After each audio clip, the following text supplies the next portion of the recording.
So welcome everybody to the final event of Started Best. Started Best is a European Commission project. After me, Eric will give an introduction about the project, the call, and the policy that the European Commission has been moving ahead.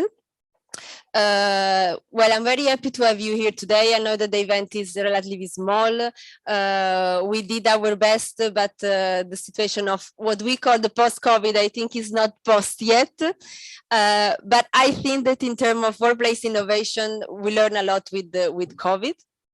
And that's the reason why we wanted to have this event here physically happening, because we want to bring back some of the previous, the pre-COVID feature.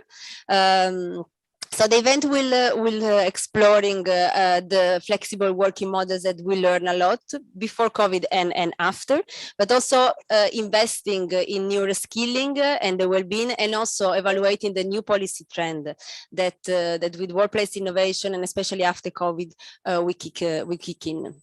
So I will now give the floor to Eric, which is a project officer and advisor at the European Commission. He has been the very cool project officer during the last 2 years. So it's a pity that he's not here today, but yesterday the director of the unit changed the rules of external event.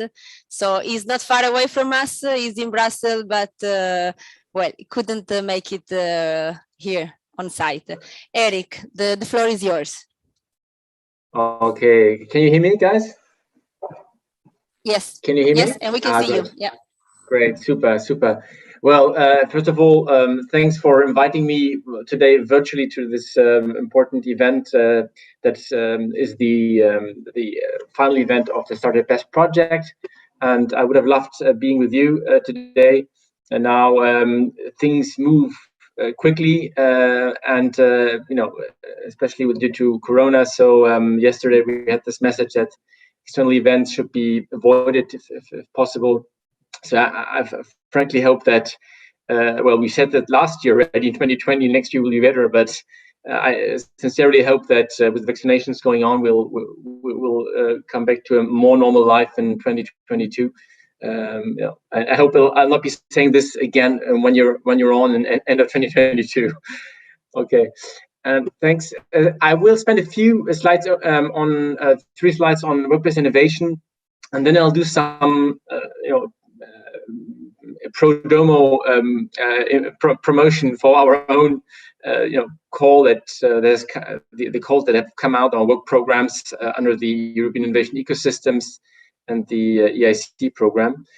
First of all, to put the workplace innovation a little bit into context, well, I'm not the first one to say that we have economic challenges currently, not only due to the Corona context, for sure. There's an urgency for companies to maintain their competitive edge, and workplace innovation is for sure one important element to that. Although, in my view, personal view, very much underestimated, and people might say it's a bit of soft feature, but it is very important. It really workplace innovation enhances employees' workability and will improve their productivity and their well-being. I think that's scientifically proven. And it's also about you know, informal mechanisms, the structures in the company. It's not so much about technology. It's very much about non-technological aspects, and that's why I think that at policy level we have realized that this is an important topic. And that's why we have you know, commissioned these projects that we are now talking about.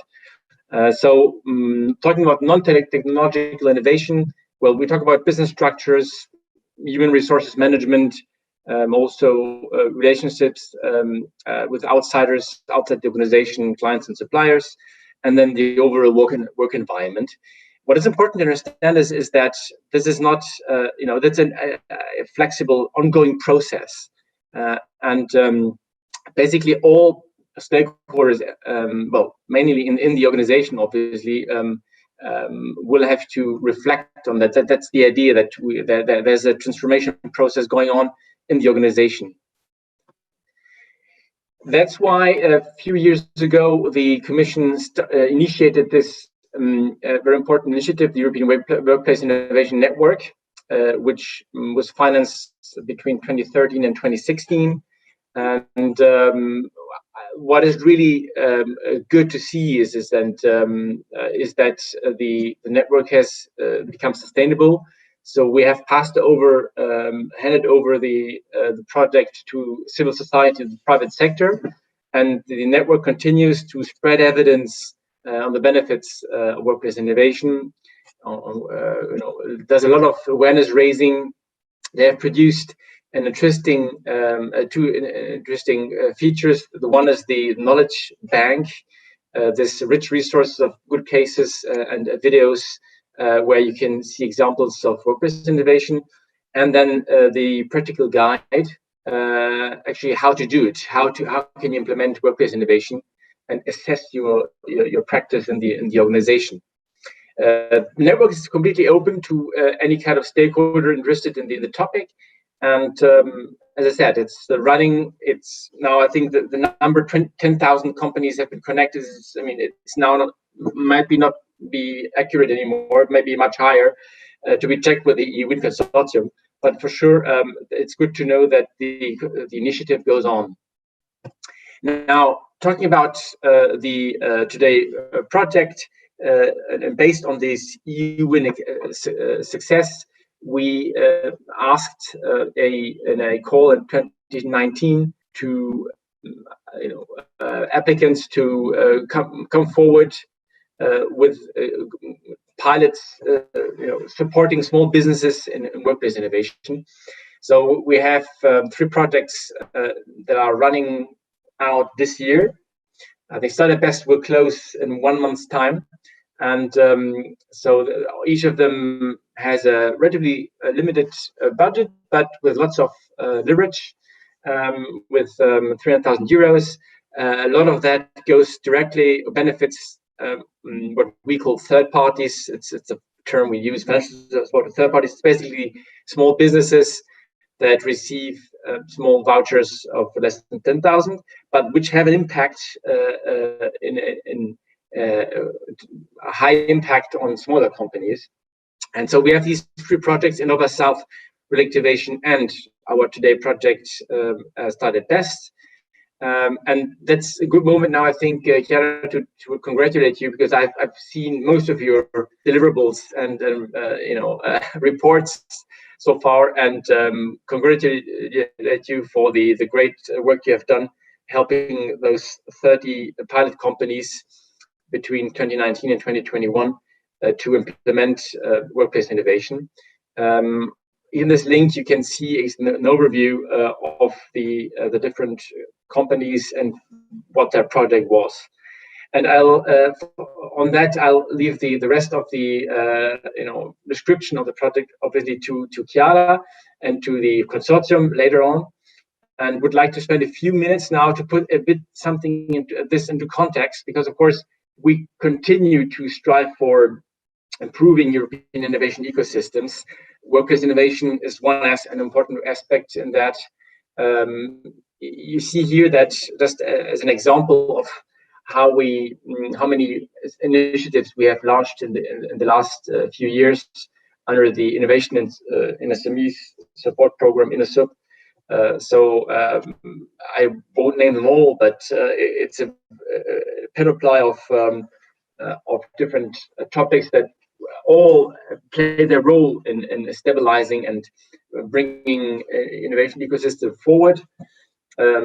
Perhaps one interesting feature that will continue to be important, I'll tell about that in a minute, is this peer learning of innovation agencies, where I think innovation agencies learn from each other.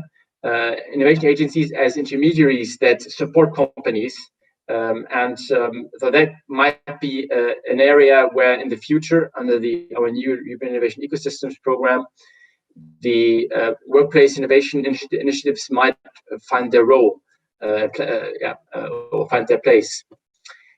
And here you have the new, the current and future outfit. You know it, you have seen it perhaps in multiple presentations from the Commission, the 3 pillars of Horizon Europe. We are basically, you see the blue arrow, we are here and with 500 million euros for the European innovation ecosystems in the next, the remaining 6 years of the program. We're very closely linked actually to the EIC, the European Innovation Council, bringing or creating the structures where also EIC companies can flourish. And that's why we have also launched what we call the EIC Forum.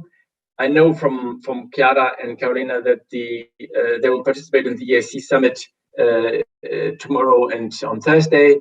It's a lot about also bringing the right stakeholders together to discuss not only EIC only topics, but also the ecosystems in general. So for us, the co-funding aspect, the joint innovation programs will play a more and more important role, meaning, I don't know whether you have heard about the co-funding concept. Basically, it's a concept where member states, regions, EU regions propose initiatives, put together their initiatives and get some add-on funding from the EU. So it's very much a bottom-up approach. And that's why we will continue to foster that in the future. We have 3 destinations under our European Innovation Ecosystems program. And the one is Connect, and this is the destination Connect is for sure the one where I think there might be an interest for innovation agencies and similar intermediaries also to think about workplace innovation. Could be one aspect. So, for example, preparatory actions for setting up joint programs I just told you about. We have also, by the way, other sections which will play a role on procurement and social innovation. We have also, coming to the second destination, the scale-up aspect also plays a role. Women, by the way, workplace innovation is a very important aspect also for scale-up companies. But here we want to test very much the ecosystems around those companies. So accelerating ecosystems, entrepreneurial ecosystems, then the investment community around it, the deep tech aspects, and then we have a special feature, Women Tech. There was just a call closed last week with some interesting lump sum funding for women companies startups driven by women entrepreneurs. And then, but you know that perhaps, but I will not go into detail, although it's a big budget, the successor of the Eurostars project, where we foster cross-border collaboration between 2 or more international partners and help companies to access global value chains. You know that it's 50% of our budget, but certainly also an interesting topic for small businesses. And then we have the prices that you might have seen in the past. And last week we had this week there are the awards sessions going on in the different aspects for cities, iCapital, women, social innovation, and procurement.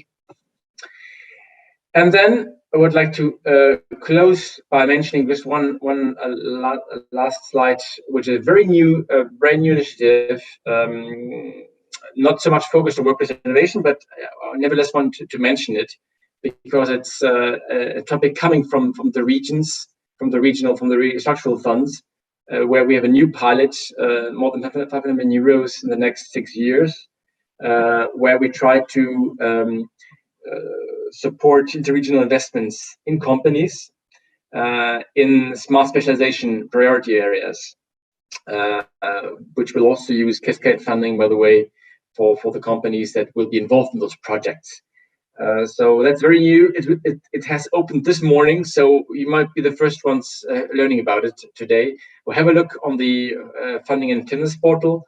But now let's come back to workplace innovation, and I'm very much looking forward to the good cases from other companies, stakeholders, and I'm looking forward to your questions. Thank you. Thank you, Eric. Well, maybe we'll just pick up something that you mentioned, and it might not be, not all the people here in the room might know. So within the Started Best project, we gave this third parties money to small companies and startups to fund some small project in workspace innovation. And I think that this was a very interesting experience. Of course, not, the company that we founded were not, ready for a Pathfinder or, big innovation, but they were creating and launching and supporting very interesting project of workspace innovation. Not all were, technological, as Eric mentioned.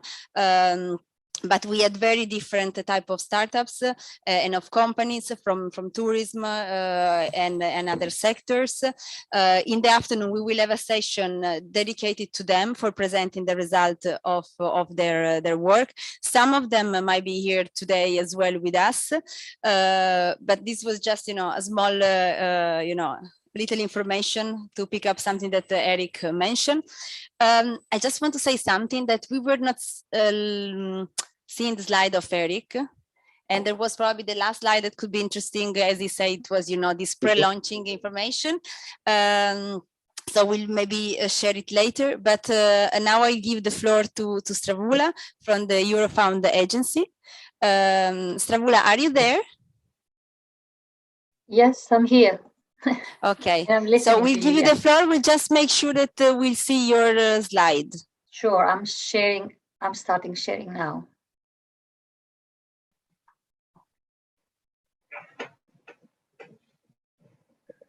Voila.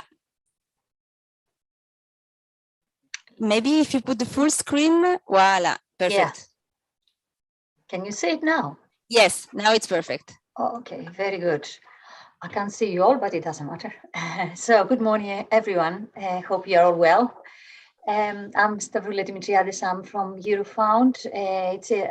You probably know it, but it's not harm to mention it. We're a European agency, and we are based in Dublin. We are conducting research in working conditions, living conditions, industrial relations, and employment. And we've been working on the issue of workplace innovation for many years now. We are using data from different surveys, from two surveys, basically the European Company Survey and the European Working Conditions Survey, in order to provide more evidence. So today I'm going to show you some findings of our work, recent work on innovation, which is again based on data from both surveys, the Company Survey and the European Working Conditions Survey. So first of all, as Eric mentioned before, there are several initiatives at EU level that try to support innovation.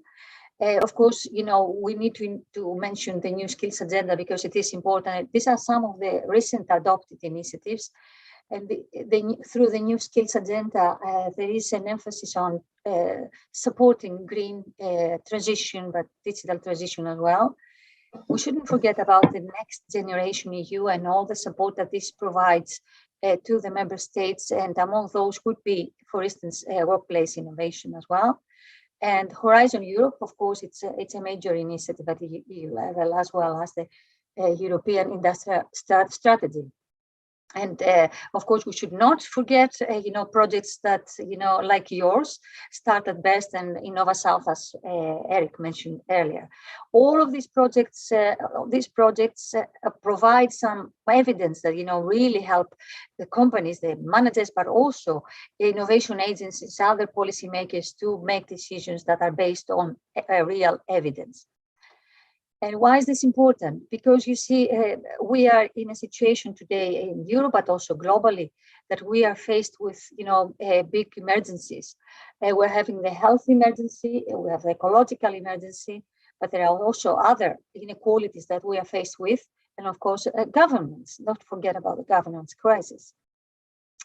And what is important is that, when we look at the workplace level, the company level, We make interventions there, that look at the whole thing as a system, not single point solutions, not at individual practices, not at individual solutions, but we need to see the workplace as a system. So you need to intervene at different levels of the system in order to get the results you want. This is what we say, we need to use the whole brain of the organization. And here I'm getting into the findings of our work. This is this study I mentioned to you that is based on data from the European Company Survey from 2019. So we interviewed managers, HR managers, but also employee representatives in European establishments. And we try to focus on a number of areas, to explore a few areas, like, for instance, work organization, employee involvement, HR policies and practices, digitalization, skills, motivation, product market strategy, social dialogue, as well as the outcomes within the company. And the outcomes refer to productivity, financial conditions, etc. So based on the analysis of those individual aspects, then we created the profiles of the European establishments. We created some clusters of the European establishments, because, as I said before, we are not interested in just individual practices, but to look at this as a system. So that we identified 4 profiles, 4 clusters, the high investment, high involvement, with 20% of European establishments being in this cluster. Selective investment, moderate involvement, 33% of establishments. Moderate investment, irregular involvement. And lastly, the low investment and low involvement, with 21% of the European establishments. Just to give you an idea of what these terms mean, for instance, in the high investment, high involvement, here we talk about companies, establishments that they promote, promote cooperation. They cooperate with other companies, establishments, and they have work organization practices that promote more higher job complexity and autonomy of the employees. There are high expectations on the part of the managers as to what the employees can deliver, but they also provide assistance. They provide also motivations to workers and rewards. They provide training. They also give employees voice, which is, using different means, like a regular voice and high influence. And the selective cluster, then you have, in terms of work organization, you have more selective complexity and autonomy. And in terms of HR management, there you will see more moderate expectations and investments in that respect. In the terms of employee voice, then you have more irregular and moderate influence. In the other 2 clusters, in terms of work organization, there you will see more command and control types of work organization. In terms of HR, human resources practices, there you see some sort of a moderate expectations and investment, or sometimes you may see high expectations but then low investment. So if you look at this picture from the European perspective, then you will see that the high investment group, high investment, high involvement group is more commonly found in countries like Sweden and Finland, and it's less prevalent in countries like Latvia. Look at the green bars here. Less prevalent here in Latvia and Netherlands. The selective, which is the blue one, is more prevalent in the Netherlands, but also in Denmark. And the low investment is, again, the low investment is the one on top. It's more commonly found in Latvia and in Greece, and least prevalent in countries like Sweden and Finland. We also looked into the sectors to see the sectoral prevalence of groups. Again, you look at the high investment, high involvement group, but also the selective group that are more prevalent in the financial services. As you see here, on this side, you see that here, these are more prevalent here, and least less prevalent in industry here, for at least for the high investment, and this one for the construction. The other groups, as you see, the moderate is more prevalent in construction. The moderate is this one, and the low investment is more prevalent in industry, and least visible in the financial services. So in our research, we try to look into the management practice, particularly for innovative companies, because we wanted to see how do they implement them and what kind of motivations they have. So we looked into, we did a statistical analysis based on interviews with, again, the European company survey, 22,000 managers in the EU and the UK. And then after that, we went back to some of them and in 18 countries in order to see how they implement this practice, because we wanted to know what motivates them and how exactly they implement them and what are the enablers and barriers. Because one thing is to know that it's something, a practice is happening, and the other is to see how it happens. And this you can only find it through, discussions with the managers.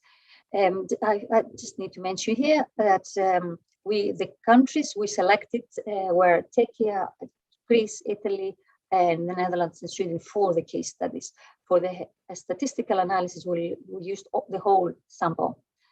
So we found that around half of the companies establishment across the EU have reported innovation. And that's between 2016 and 2019. But 19% of those have reported innovation to the market. And this is a more dynamic form of innovation. And this is why we decided to focus more on those to see how they implement innovation. When we are looking at the profile of these companies, then we realize that this is a story of the, more or less the large and young companies. As you see here, when you look at the size, you see here that it's mostly the large. So there's large companies, and then on the right hand panel, then you see that companies that are relatively young, between 10 years or less, that are more prone or more likely to innovate to the market, to introduce innovations to the market. And the other thing that we notice is that they are also digitalized, which is of interest.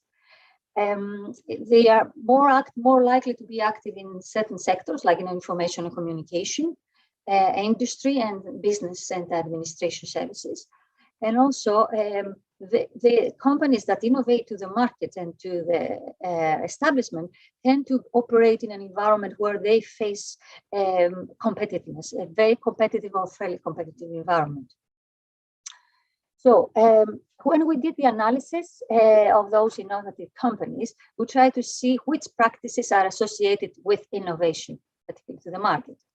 So what we found is that in terms of work organization, the practices that are more associated with innovations are those that we call high job complexity, those that offer high job complexity and autonomy to the employees. So the companies design these jobs so that they are interesting, challenging, and they provide autonomy in decision making. And also another important aspect, and that was very highly associated, was the collaboration with other establishments in order to provide a new product. When we look at the middle panel on the HRM, human resource management practices, here you see that the companies, the management has high expectations on employees. What does it mean? They expect the employees to help each other. They expect employees to stay longer if there is a need at work, or to make some suggestions for improvement of processes or improvement of services. And they offer also motivations. It's not only that they have the expectations, but they also provide the motivations. They give them, this in monetary form or variable pay. They also offer them training opportunities so that they can improve their skills, their knowledge, but also interesting jobs. And lastly, the other aspect of the employee participation, those that are introducing innovation to the markets are more likely to have organized regular meetings within the workplace between the line managers. They have staff meeting. It's a sort of tools. They use a whole range of tools for that interface, for this interaction with the employees. They have suggestion schemes as well. And they try to get the opinion on employee representation of the employee on issues that are related to work. And of course, we also identified that the employees have influence in management decisions. Then when I said that that was a statistical part, then we go to the workplace again, and we select, as said before, we selected a number of companies, and then we conduct our surveys with them in order to realize how they do it. So remember, in terms of work organization, we found out that high complexity and collaboration with other companies are the ones that are associated most with innovation. So in our discussions and interviews, and based on a questionnaire with the managers and the employees, what we found out about all this how is that they organize their jobs in such a way that they evolve. They may have provide a job description at the beginning, when the employee is recruited. But then, as the job evolves, then the job characteristics also change, and innovation is considered part of the job. It's not something that is destined for some group of employees, but it is more for everybody. It's part of the job. And when we asked them how this process starts, so whose initiative is it? They told us that it starts from a client problem, for instance, or it can come internally on the workers' initiative, and there are several iterations of that. So when the employee comes to the line manager and say, "Oh, I have an idea about how we can improve this, or how can we do that," the manager says, provides the support also for developing that idea. They don't send them off to their desk and then they continue their daily activity, but they encourage them to work more on those and make improvements. And in other cases, we also found out, like for instance, in a traffic simulation company, they told us that what they are interested in is more about the quality. They are interested in the quality and about the deliverables being delivered in the right time. Then there is flexibility as to how the workers organize their work internally. They have their own schedules, they have their own tasks that they organize themselves. And then they work with suppliers, partners, other partners, research institutes, tech centers, the technological centers, because when they have a problem and they can't solve it on their own, they also work with those partners in order to find solutions that are suitable to this problem and to the need of their partners or clients. And of course, the management is open to failure. They say that you can try 10 times or 20 times in order to get one successful product in the end. But you have to try. You know that you're going to fail, and you try and try again. In terms of HR practices, we saw that high expectations on employees were important and motivations are offered.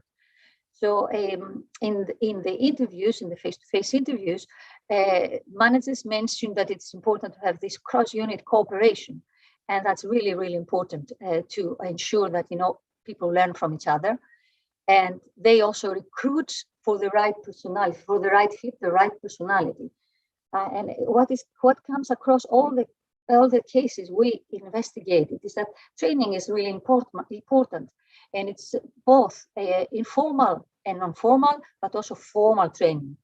HR managers told us that it is our responsibility to encourage them to get to the right path, and employees come up with their own proposals for training.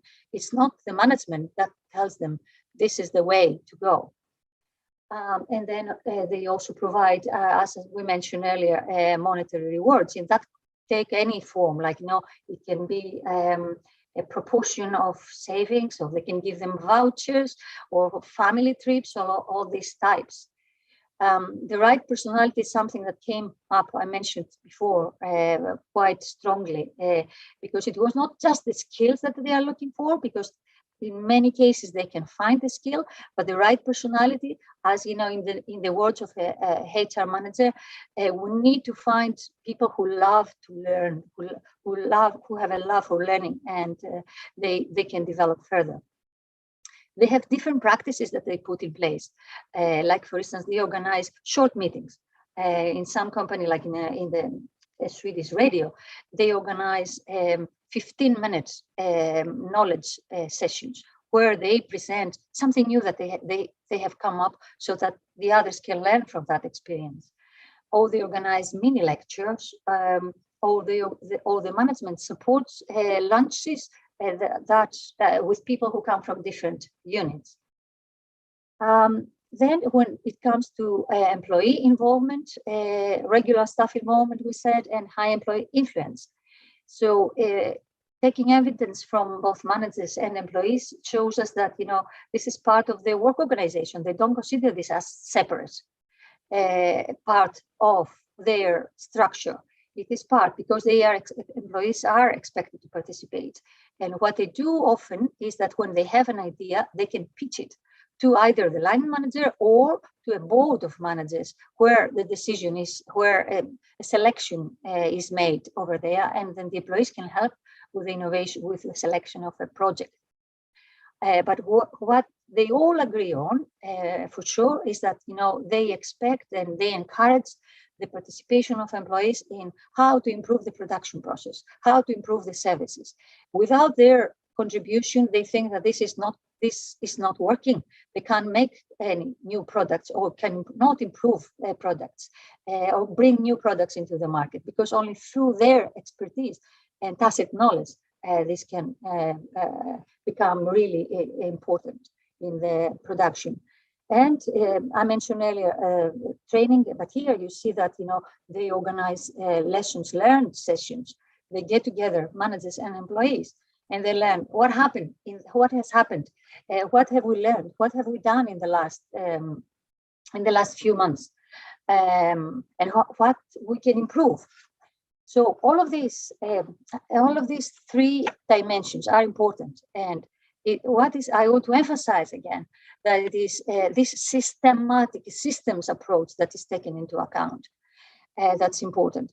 You may have heard of Peter Sens, the MIT lecturer, who talked about organizational learning disability, and he talked about practices about systems approach.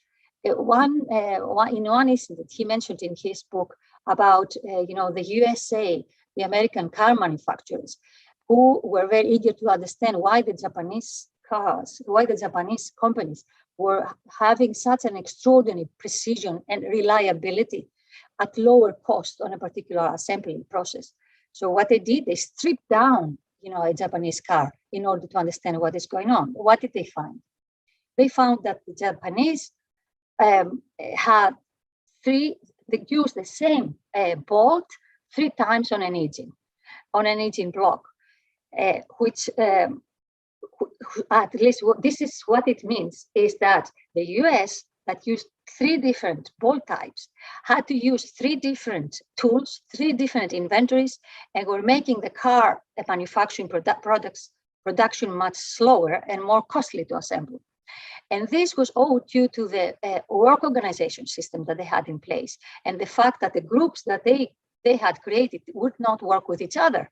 The engineers in one part of the engine wouldn't work with the engineers in another part of the engine. So each of them were individualized in their component only, and everybody thought that they had done a brilliant job, but overall, this was not brilliant. So this is why Peter Sens insisted on having a more systems approach, and this is also in the literature on learning organizations as well.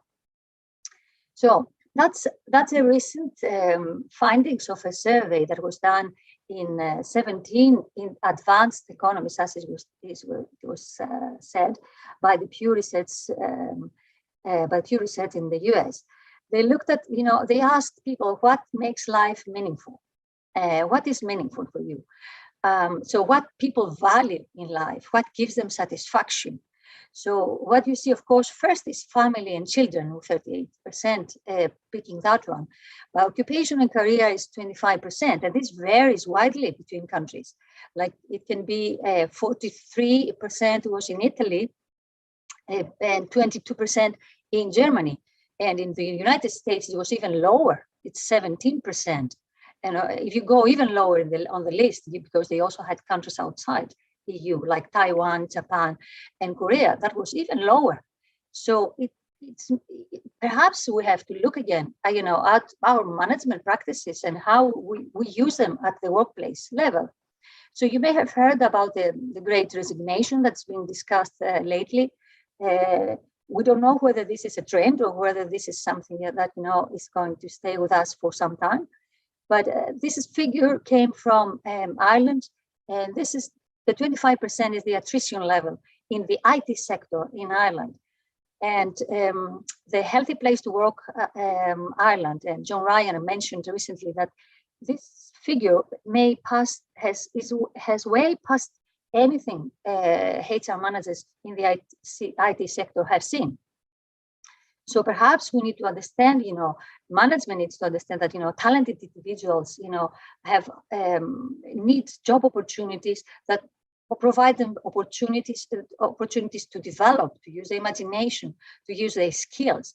They need management to provide a work environment where the environment provides conditions for them to work independently, no command and control systems, because they don't work. So it's time for new management practices.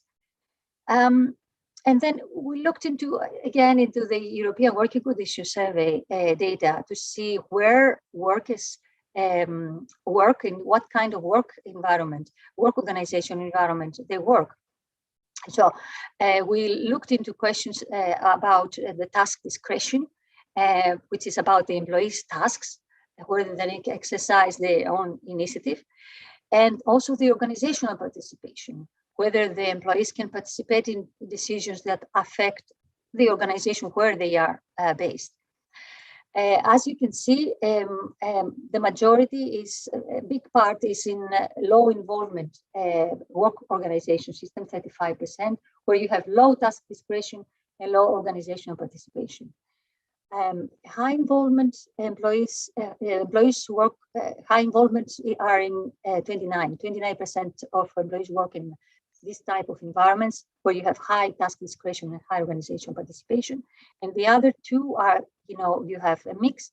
You have consultative, where you have low task discretion and high organizational participation, and in the discretionary, which is the opposite. You have high task discretion and low organizational participation. Then it's, I have to move here, because management very often talks about work engagement. We wanted to see the extent to which, this has the environment has also an impact on the work engagement. And as you can see here, on the top, on this part, perhaps I should start from this side. This is the low involvement. You have discretionary, consultative, and high involvement work organizations. As you can see here, 47% of employees in high involvement organizations report that they have a high level of work engagement. Whereas here you have environments with low involvement. You only have 24% of employees reporting high engagement. So that would be, something to consider. This is also high in consultative environments. This is a bit lower than expected in discretionary, which means that, yes, employees have a discretion on how they do the task, but they also want to have more say on what is going on in the rest of the organization. So this is something that we need to consider. Another important dimension is skills development and employee involvement. The skills development is higher, again, in consultative and high involvement organizations. And we know that this is more related to informal skill development. And the scores on informal skill development increase linearly with the level of involvement. Here we also need to mention that the role of employee representatives and the company size is also important in promoting skill development at the workplace level. I mentioned at the beginning that we looked at the motivations. We wanted to know why they want to introduce innovation, both sides, not just the management, but also the employees. Because innovation is not coming only out of the will of the management, but we also need to have the employees aboard. So the managers told us that they innovate because they want to ensure that they serve the customer needs, and you can hear this everywhere. But they also mentioned they want to produce a different product, a high-end product, which very often has a high digital content or service, or they want to rebrand their company and they have a better position in the markets. And in order for them to do it, they need to have a different approach to risk and failure. And we mentioned that already earlier. On the other side, when you ask employees, they see that there are opportunities for them to develop through a new technology. They develop a new technology, a new product. They are in touch with other colleagues, with university, with research institutes. They learn how to produce a new product or provide a new service. And this is an opportunity for them to develop as individuals. In some companies, we spoke to some employees who said, if I'm not learning in this company, I'm leaving tomorrow. I need to learn something new, otherwise I'm leaving. And they, of course, they say it makes life more interesting. Work is more interesting. We remember what we said before about the satisfaction with work, giving opportunities to think outside the box. And don't forget that they also mentioned a good work environment and good jobs. And the financial rewards were not something that was neglectable.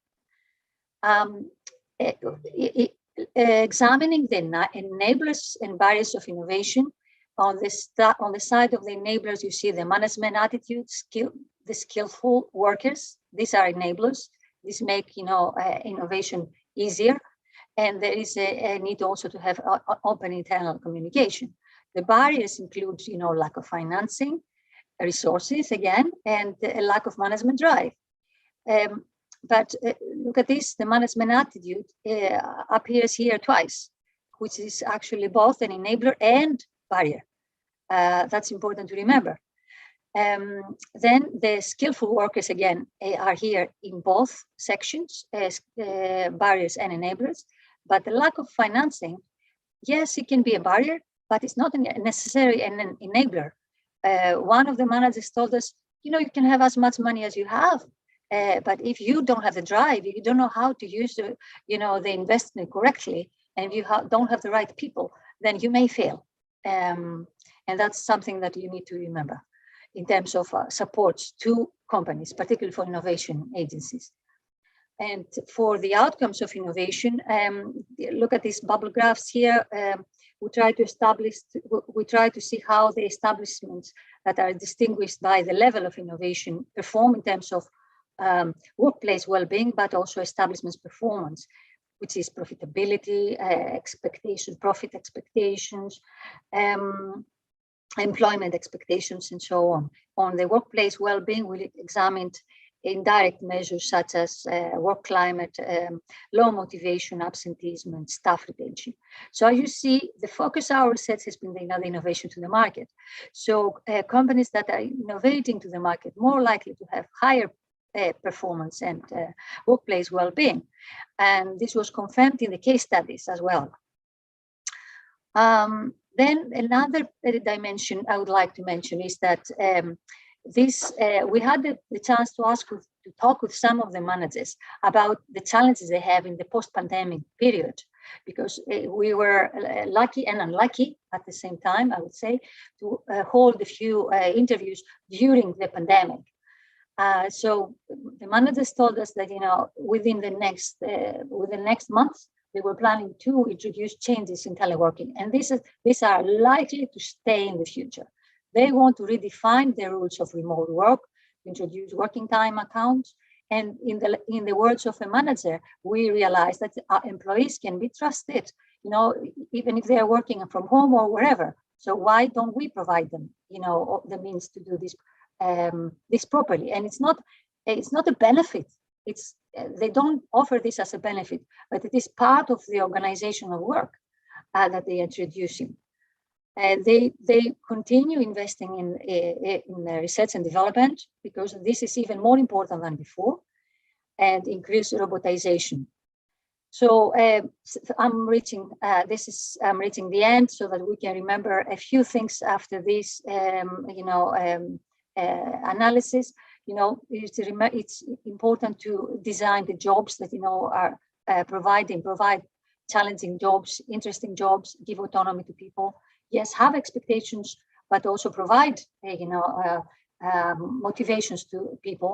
Make sure that there is training, and it's not training only for the top officials, the top managers, but also others and line managers. The line manager skills are important because they are the ones who encourage employees to become more innovative. We talked about rewards and so on, and there is a role for the national innovation agencies to encourage this type of practices, pro-innovation practices, through the grants they provide, through the support they provide at the national level, regional level, and encourage networking and innovative clusters. So as we're entering a new normal, so it's time to talk how workplaces might be transformed to drive innovation. So we know that innovation is critical as Europe faces into this twin transition, green and digital transition. And businesses have to develop products, processes, and so on. I don't know, in the film, To Go Between, the narrators were reminded of this one, who says the past is another country, he says. They do different things there. Yes, the past is the past, so we need to see how we do this in the future. So it is time to invest in people-centered practices for innovation in the post-pandemic era.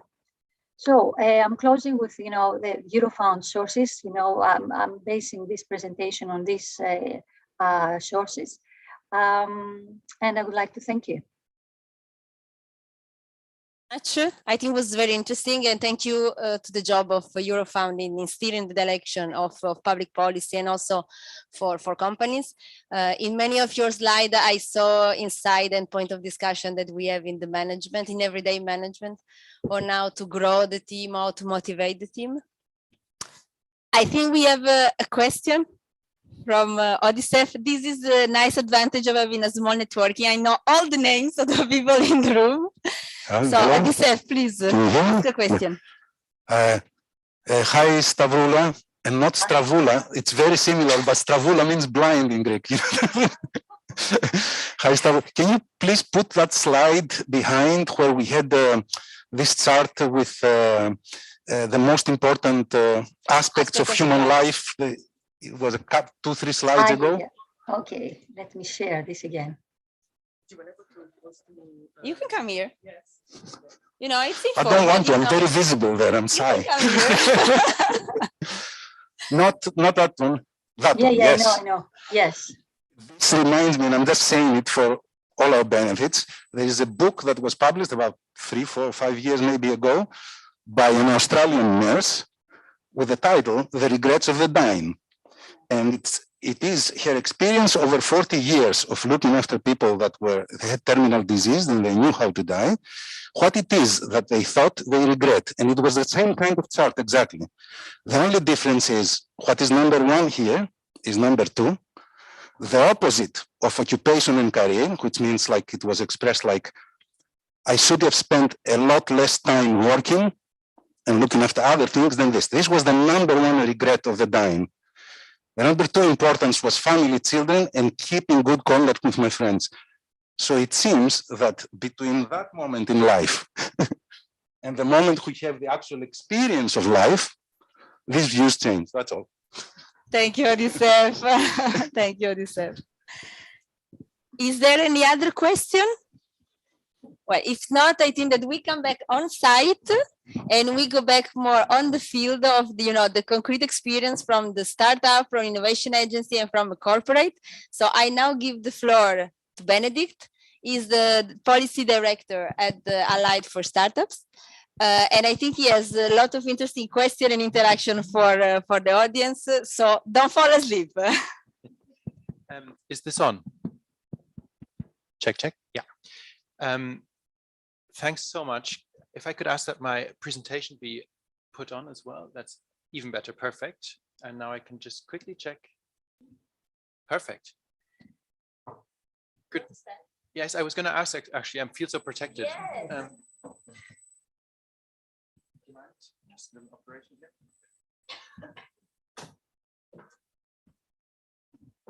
Operate behind. Yeah. Thank you very much. So good morning, everyone. My name is Benedict. I'm the head of the EU office at Allied for Startups. We're a global network of startup organizations like Startup Portugal or Scale Ireland, and we represent thousands of startups in politics and government. And of course, startups are working on digital transition, on future of work, workplace innovation. 30 minutes is a long time to be asked. It's a long time since I've been asked to speak for 30 minutes. It feels like a lecture almost. And to prevent that, I will try to make this as interactive as possible. And We can be your class. And also ask you questions, and I hope you will do likewise.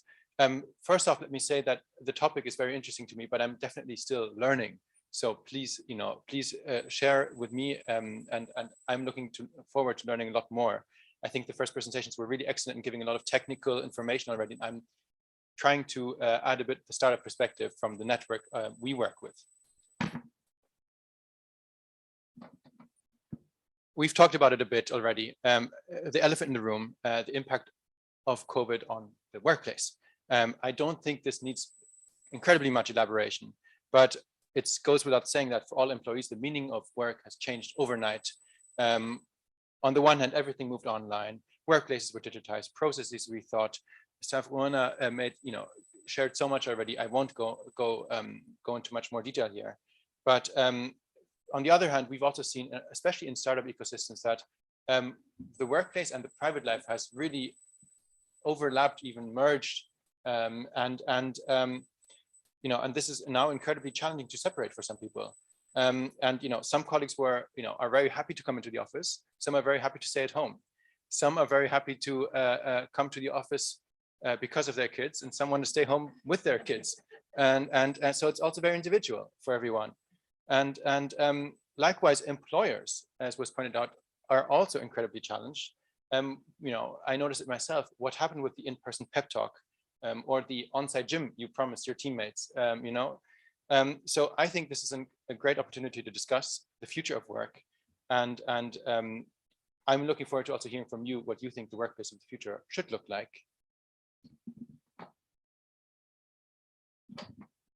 Now, there were lots of stats mentioned already, but before moving on, I did want to share this slide. It actually is a survey from last year, from October last year. So when, remember that, was that the second lockdown already? And this is about how workers feel about the home office. So caveat, it's 1 year old data, and this is modeled on a -100 to +100 scale. And it's about, obviously, how folks feel about working remotely. Now, 3 things stand out to me, but I'm very curious to hear your thoughts. One, the large fluctuations here, show that I think, yeah, yes. So there's five criteria which were questioned about here, and the first bar is work-life balance. The second one is stress anxiety about work. The third is productivity. The fourth is sense of belonging, and the fifth is working arrangement satisfaction. And we see that perfect. Thank you very much. Most of them have an upward, strong upward trend. Again, this is 1 year ago, and I'm very curious to hear from you whether you think that's still the case. The large fluctuations, firstly, would suggest to me that I think many of us are still getting used to this, and this is very much a kind of situation which is still in flux. My guess would be that some of these stats would be lower now. Secondly, the potential of remote work, I think, is abundantly clear. If you see that point on productivity, if 10% of respondents have perceived productivity increases, I think this is usually the stuff of dream for HR managers. So I mean, so yeah, this is in this survey. This is self-declared perception based. I would suggest. I mean, the presentation before was I mean, I think going in the same direction, that there was. Problem here is using something that comes from industrial production of material goods that can be measured or of profitability that can be measured. Something that has nothing to do with.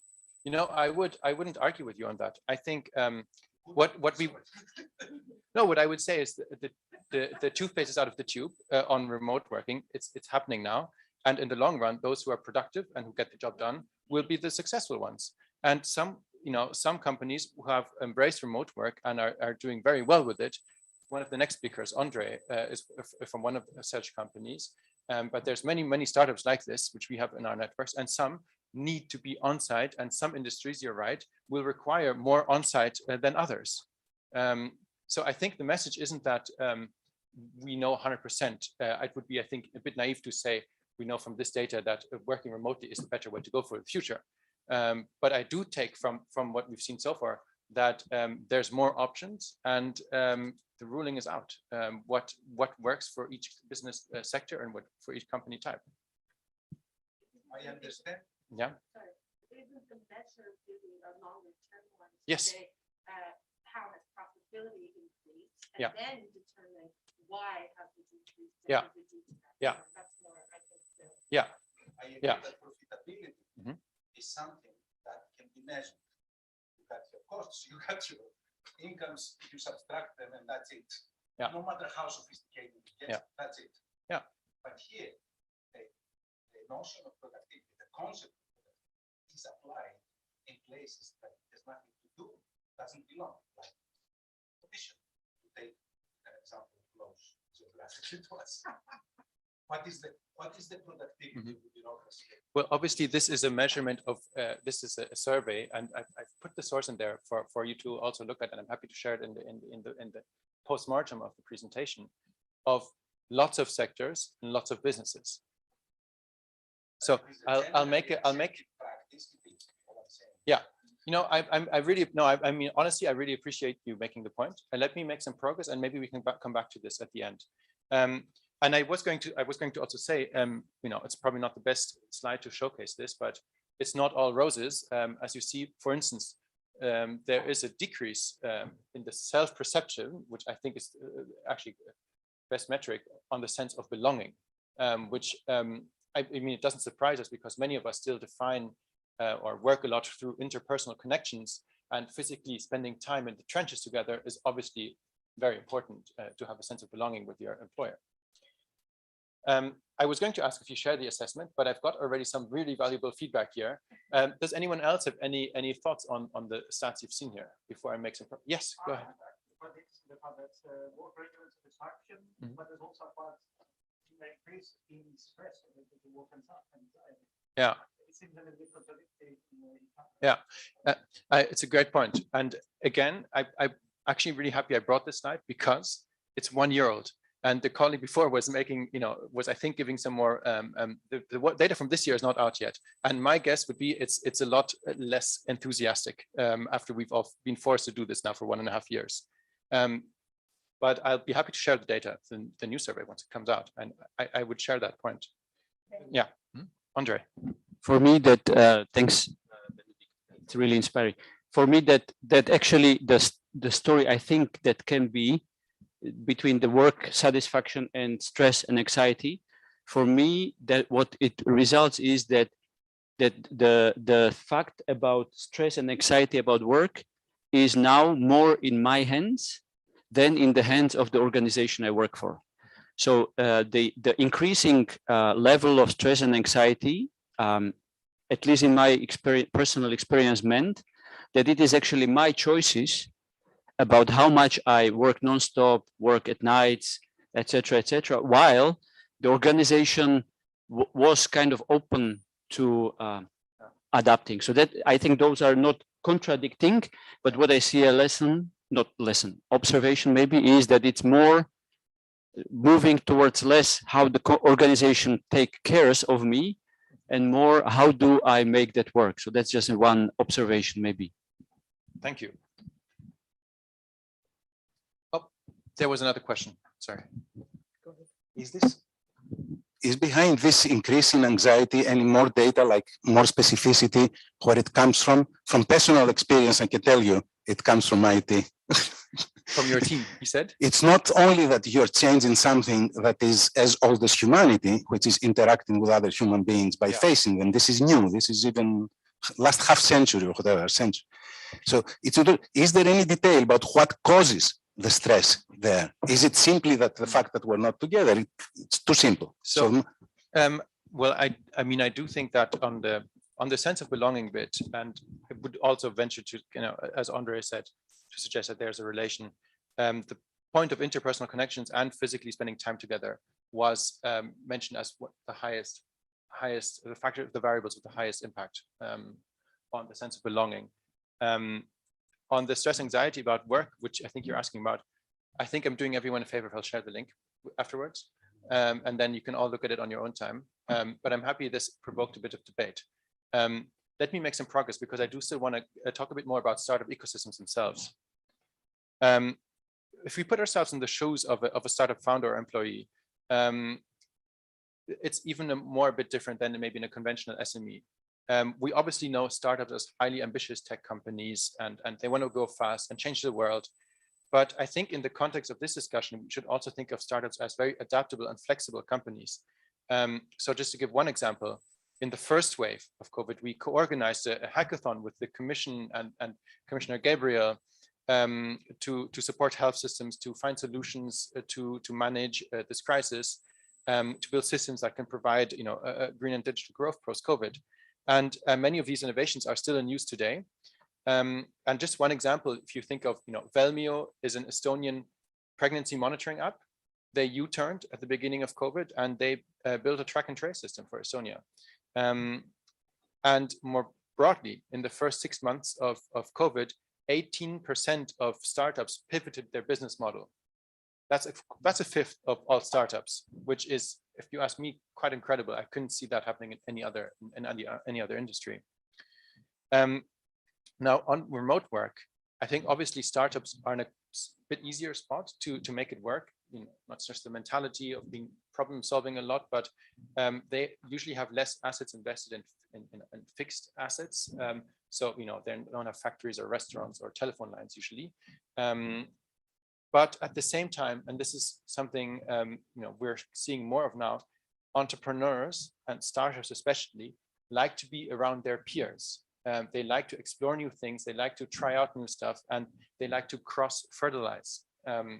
So imagine the agri-tech startup being in the same hub as the drone startup or the AI startup.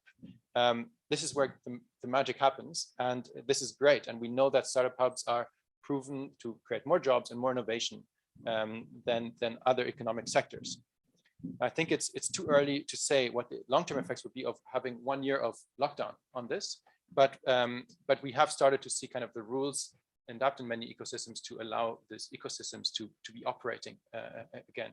And now I'd like to take a minute to share 3 examples that maybe can help illustrate and underline how startups have adapted to and are helping maybe the rest of society and economy to adapt to the workplace of the future and the immediate challenges we face. So maybe just quick show of hands, who has heard of remote? Yay. Kudos to the Portuguese Innovation Agency for being on top of their game. So everyone moved to remote work. Guess what? Tons of startups popped up that enable, facilitate, and manage remote work. The startup Remote is a case in point. I met the founder of EOPA last year, and I think he didn't even need to finish the last sentence of his his first sentence of his pitch, and I understood what the business case here is. How many of you have been wondering how long you can stay in one other country before double taxation applies? Who is looking to hire in a new market and didn't know how that works, or if they need to form an entity to do so, and who had questions about remuneration or compensation in the world of remote work. I'm not here to make their pitch, but I do think, I mean, they raised 46 million, in I think just over 2 years, and shows a lot about the potential of the sector. But I do think there's some lessons we can learn from here. One, remote is completely remote. It's another case of a startup practicing what they preach, and that leads to a lot of identification with the business itself. Two, it's a great EU startup based in Amsterdam. We should be proud of those. And in Porto. Now I've got to be careful.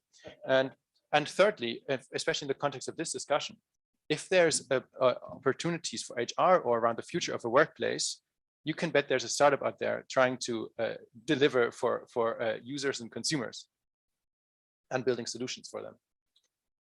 So let's continue the trivia or the who knows a startup. Who knows? This is kind of for bonus points. Who has heard of Career Karma? No? But Career Karma is all about giving everyone a chance to be successful in tech. I mean, when they saw that everybody was kind of confined to the same home office, they basically set up a 12-month online coding course, fully online with mentoring. And the whole idea is to give everyone the chance to have a shot and in this thriving tech world. And it's not only an example of a startup, teaching online. I think we have seen a couple of those. Although Career Karma does more than that. I think Career Karma is also worth discussing for two other reasons. One, remote work is also defining lifelong learning, and I think the speaker before made that point very well.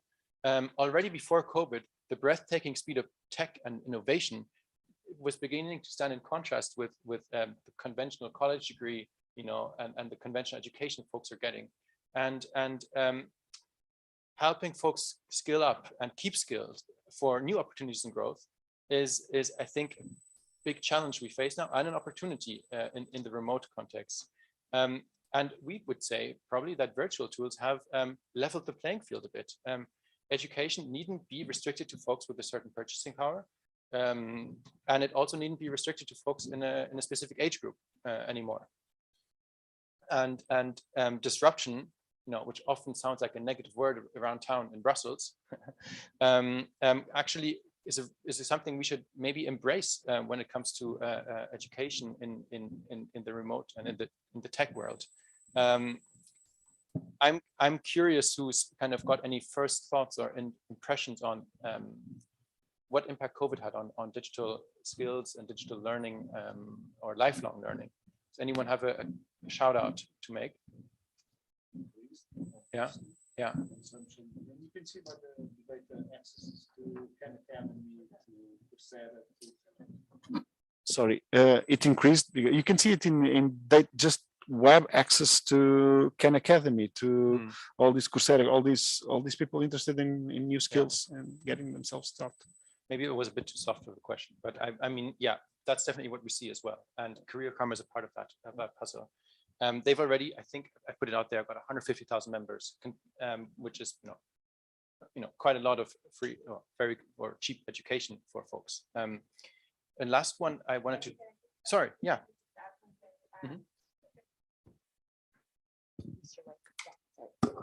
So I agree with you that digital skills increased. I have 2 kids. I have twins who are 16, 17 during the whole pandemic, online school and whatnot. But I want to also add it increased the skills for teachers, because you saw them struggling massively with this, whereas the kids were completely fine with it. So it's kind of interesting to see how it affects in the different age groups as well. Have you seen some do that better than others? Just quickly, if there's best practice you've seen. Some schools, some education institutions are better than others. So my kids are in the European school in Excel, EEB3. it goes from the very best to the very worst, I have to say. And I won't name any names. Super. No, but I think it shows that we are in a transition here. Please. I don't think you were finished. Okay. What do I want to say? Yeah, digital skills. You should not confuse use, intensity, and spread of use, especially by the young or by teachers, by everybody actually, with skills. There is a lot of tools around and they're being used. It's different from having digital skills and understanding what the use of these things is doing for you, for society in general, for your family, for the school, for everybody. There's no digital skill development really lately there because the technology is getting more and more complicated. Actually, it is a very specialist field right now. If you're not specializing in this kind of thing, you don't understand the thing in there, like most of the technology. So I always found it annoying that institutions, not you, please, and nothing is criticizing here. The institution take this so seriously, it's digital skills because people use it. That's not skills. You're blindly using, may I use the word, like imitating. You're imitating the use and you're using it. You don't understand what's going on behind it. You don't know what's behind Skype or things like that. This is not skills. I would just offer a distinction between digital skills and coding, which Career Karma, for instance, is teaching folks. People can actually go to a startup and launch a startup and be successful in the field itself, and digital literacy, which is something I think we all agree we should be teaching kids at school. If you play the game, what's my generation the first and last of, you will see that, you know, those of us here who are maybe in the 30s or 20s, we're I think the first and last generation who are kind of guinea pigs let go onto the digital world. You know, my you know, young relatives, they will, you know, are receiving trainings for this, how to deal with online media, online platforms in school already. And I think that's, you know, that's a natural part of an evolution. Let me make progress to the next one. So who's heard of Nomad List? There we go. 1, 2, perfect. 3, 4. Yes, Porto and Lisboa are also listed in Nomad List. Nomad List is a new social network for folks who are digital nomads and you know, travel to work, and maybe, you know, on that priority list that was mentioned earlier, have travel higher up and find a place they want to be, and then find a job from there. And many of those jobs are remote. The startup is completely bootstrapped and has funding from subscriptions and advertising, and has already reached over 500 cities and has 31,000 paying users. There's also more startups, but I think the ruling is out, obviously, whether the Nomad List, Career Karma, or remote will become unicorns, and you know, whether they will become the future of you know, or set the standard for the future. But the message I was trying to send with these examples is that they're all trying to do so, and there's tons of other startups that are working on this. There's movement in the field, and I saw a lot more startups while preparing my comments today, and it's very inspiring to see that folks have taken this on. Let me try and get back a bit from some of the specific. Yeah. Yes. Sure. So this so Nomad List tries to help you find maybe a city where you would be happy to remote work from, and they, for instance, collect weather data from the you know, beautiful Lisboa to tell you if, you know, if you say I want to have it really sunny and but not too warm, if you could be if interested in working in Lisboa in September. So they are aggregating data points to try and give you a chance to make a more informed decision. And this can go from weather to the availability of co-working spaces and all kinds of factors that might, you know, be important in your decision. They have 31,000 organic paying users, and they are bootstrapped, so they don't have any outside funding. It's basically the community which is paying for it. The users. Kind of thing. Yes. Hello. Yes. I think we should have gotten you a slot here as well, sir. No. But I mean, you know, I haven't used them. I'm just showing that, you know, there's 31,000 people who decided to pay to have a service which can tell them whether or not given cities would be interesting for them for remote work. which I think is saying something. And probably 2 years ago, this wouldn't have flown. Can I guess here that they're offering kind of internet searches that people? It's a social media, it's in a way, it's a social media as I see it. And I think the ruling is out. We have big social media, whether they will be still around in a couple of years. That's not our game to play. But I again, the fact that they got so far and have kind of this kind of size already does say something to me as well. Let's take that on in the discussion afterwards. And let me make sure I'm sticking to the timeline a bit. So, just bringing it back to also Brussels, Allied for Startups is kind of between the startup world and the policy world. And so we try to stay as quick and agile as the startups we represent, but at the same time, of course, we've been caught up in the situation here. Now we work in B Central. Do you guys know B Central? It's the startup hub above Gare Centrale. Yeah, cool. It's definitely worth a visit. There's tons of inspiring entrepreneurs around us. And I thought I'd just take 1 minute to share our experience here quickly.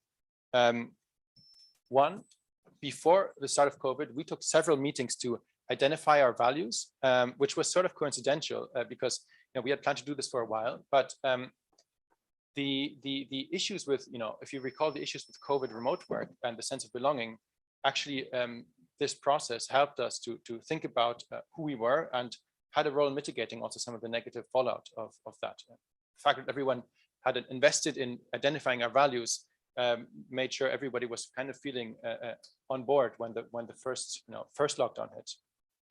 Secondly, while in the second wave we were all basically restricted from seeing friends, I think it was 1 or 2 contacts per month, we came to understand that the colleagues at your workplace had de facto replaced, in a way, the social interactions, the friends you were allowed to see. And at the same time, this working environment was moving to an always home, always available structure. So, the one thing the team asked for, and I was super happy to oblige, was to have social only moments, since these were the folks who were only able to see anyway, like virtual drinks, virtual games, or virtual escape rooms. Highly recommend. And thirdly, we learned this only on the way, is to allow folks who have personal growth opportunities for each team member. If folks are thriving on going to conferences, presenting our organization, meeting new people, and this is all taken in an instant, it's as bad as for our organization as for them. So trying to set individual growth opportunities for everyone was something we worked hard on. And lastly, but not most importantly, we didn't get it all right, and we still don't. But one of the values we identified, and which is at the top of the list, is we are always learning and always on the lookout for more. Might sound cheesy, but we do our best to try and stick to it. And this value was definitely sharpened during COVID. So that's just very quickly on us. But I think I only have one slide left, so hope that's fine. Just to take the energy in the room also, and just looking forward to kind of making a few predictions or guesses as to what's going to happen next. I think we've established also with the colleague here that the workplace of the future is changing. There will be more remote work and flexible work, and there's no point about wishing the world from 3 years ago back. It's like putting the toothpaste back in the tube.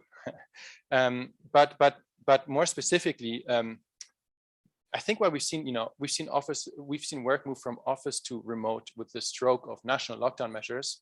In the future, there will be more personalized structures in teams, depending on their needs, and technology will be used to personalize the workplace of the future.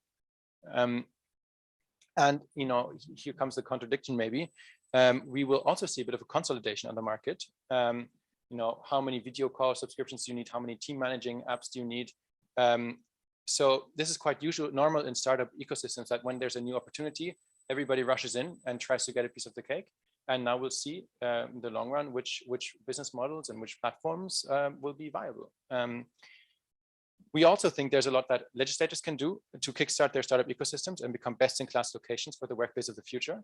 I'm sure the Portuguese will make a fantastic pitch in a second. I just want to give about one poignant example. Think about digital-first administration as done in Estonia compared to my home country of Germany. It's a lot easier for an entrepreneur to be working remotely in Estonia than it is in Germany. So there's still a lot of way we can go in the EU to create best-in-class opportunities for startup ecosystems. And as of 19th of March this year, 25 EU member states signed up to the Startup Nation Standard. One of the standards in that was digital first administration. So actually what we're asking EU member states to do is not to commit to a digital first administration or better stock options, which is also very important in terms of giving folks ownership. We're asking them to fulfill their promises that they've already made. The promises, yeah, 25 EU member states signed on the declaration of the Startup Nation Standard, which is a collection of best practices which already exist across other EU member states, like digital first administration in Estonia, or progressive startup visas like in France, and basically learn from each other in the process and level up, so to speak. And now we're asking them to walk the walk. And I'm sure the Portuguese colleague will elaborate on that in a second. And of course, and this kind of probably will reassure you, sir, at the back, face-to-face work will always, and especially in startup clusters, play a massive role. I think there's kind of the startup clusters we see, they thrive from this, from challenging each other, from being in a competitive landscape, from having folks from different backgrounds working with each other. And I don't think that's going away, but I think the options will increase for folks. Thanks so much for putting up with me. I'm happy to take any questions as well. Thank you.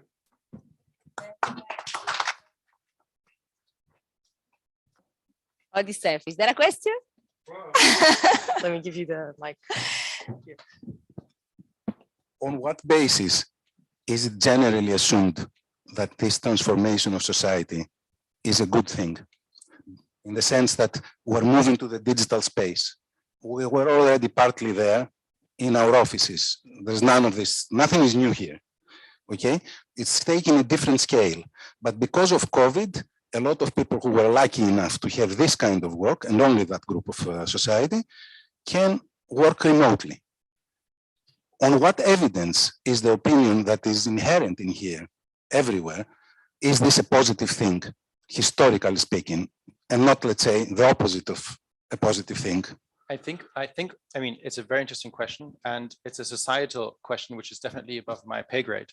I can offer an opinion, and my opinion would be a bit in line with the last section I presented. It's one thing is that it's happening. So we have to also deal with the world as it is, and make the most out of that. I fully agree with you that there's disparities. We haven't done a great job of identifying and remedying. So now it's up to startups like Career Karma to make sure really everybody can, for instance, have a chance to skill up and work remotely in a startup, for instance. I don't think I think it's also an individual question you ask about whether or not this is going to be a better place with fully remote work or not. I don't think it's necessarily going to be like that. I think it's just going to be a lot more diverse.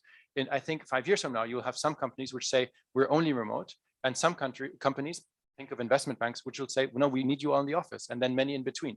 And employees will have a bigger selection and will be able to make more personalized decisions as to what they would like to do with the precious time they have. I would like just to add something. If we run back 100 years, a century, as a society, we were placed with a similar decision. We could either opt for the electric car that was available, or for the engine car, and we didn't know what was the best. We didn't know what was the best choice. But back then, as a consumer, as a population, we opted for one of them. Now, 100 years after, we can understand that probably was the wrong choice, or maybe we weren't informed enough. So I think the decision won't be about the people who offer the technology. It will be about from all of us. We will decide if it's good or not, and we will accept jobs and hire services from companies who are remote or physically. And at the end of the day, that will be the metric or the decision making that says that if it's best or worst. At the time, the car was the best decision. We chose. Yeah.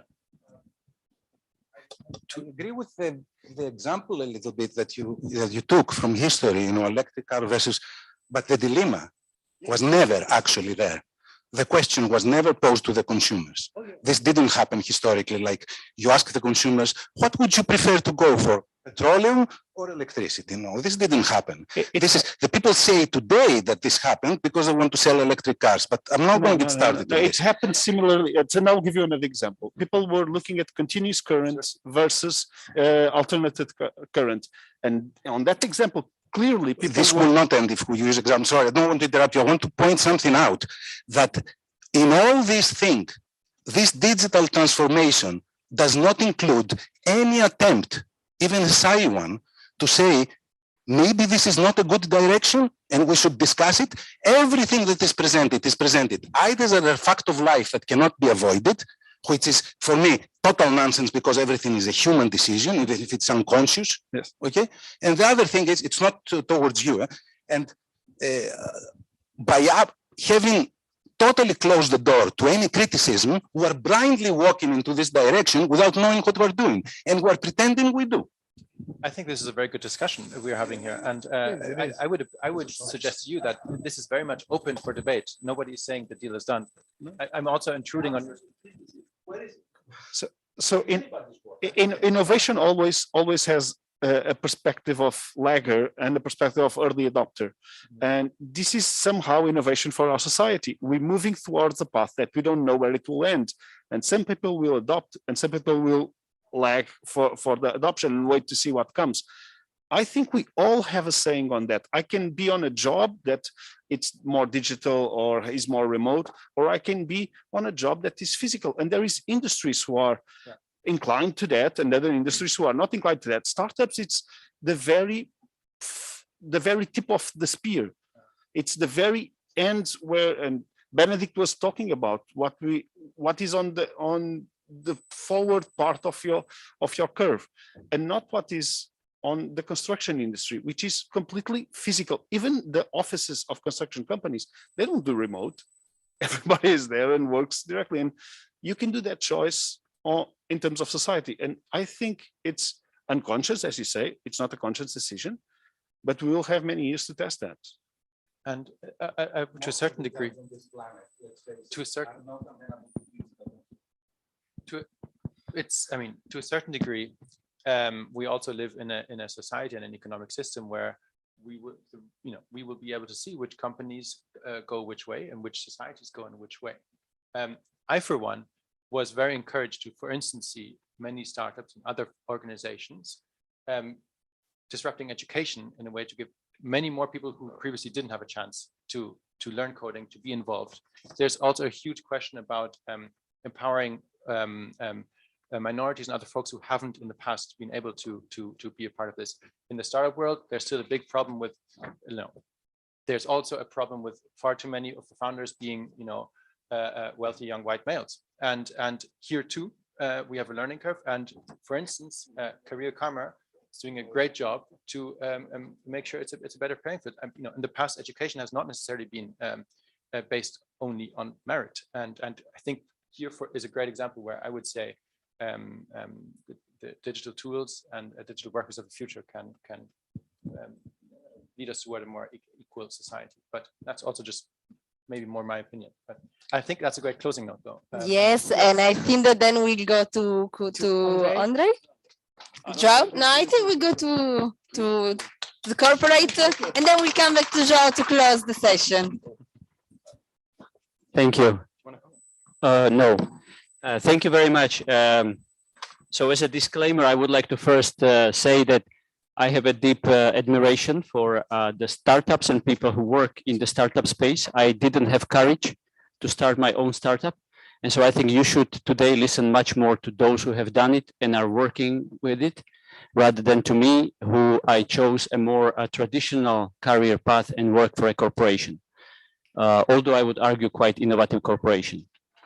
Now, let me start with 3 questions, just to test the room and also to see where we stand.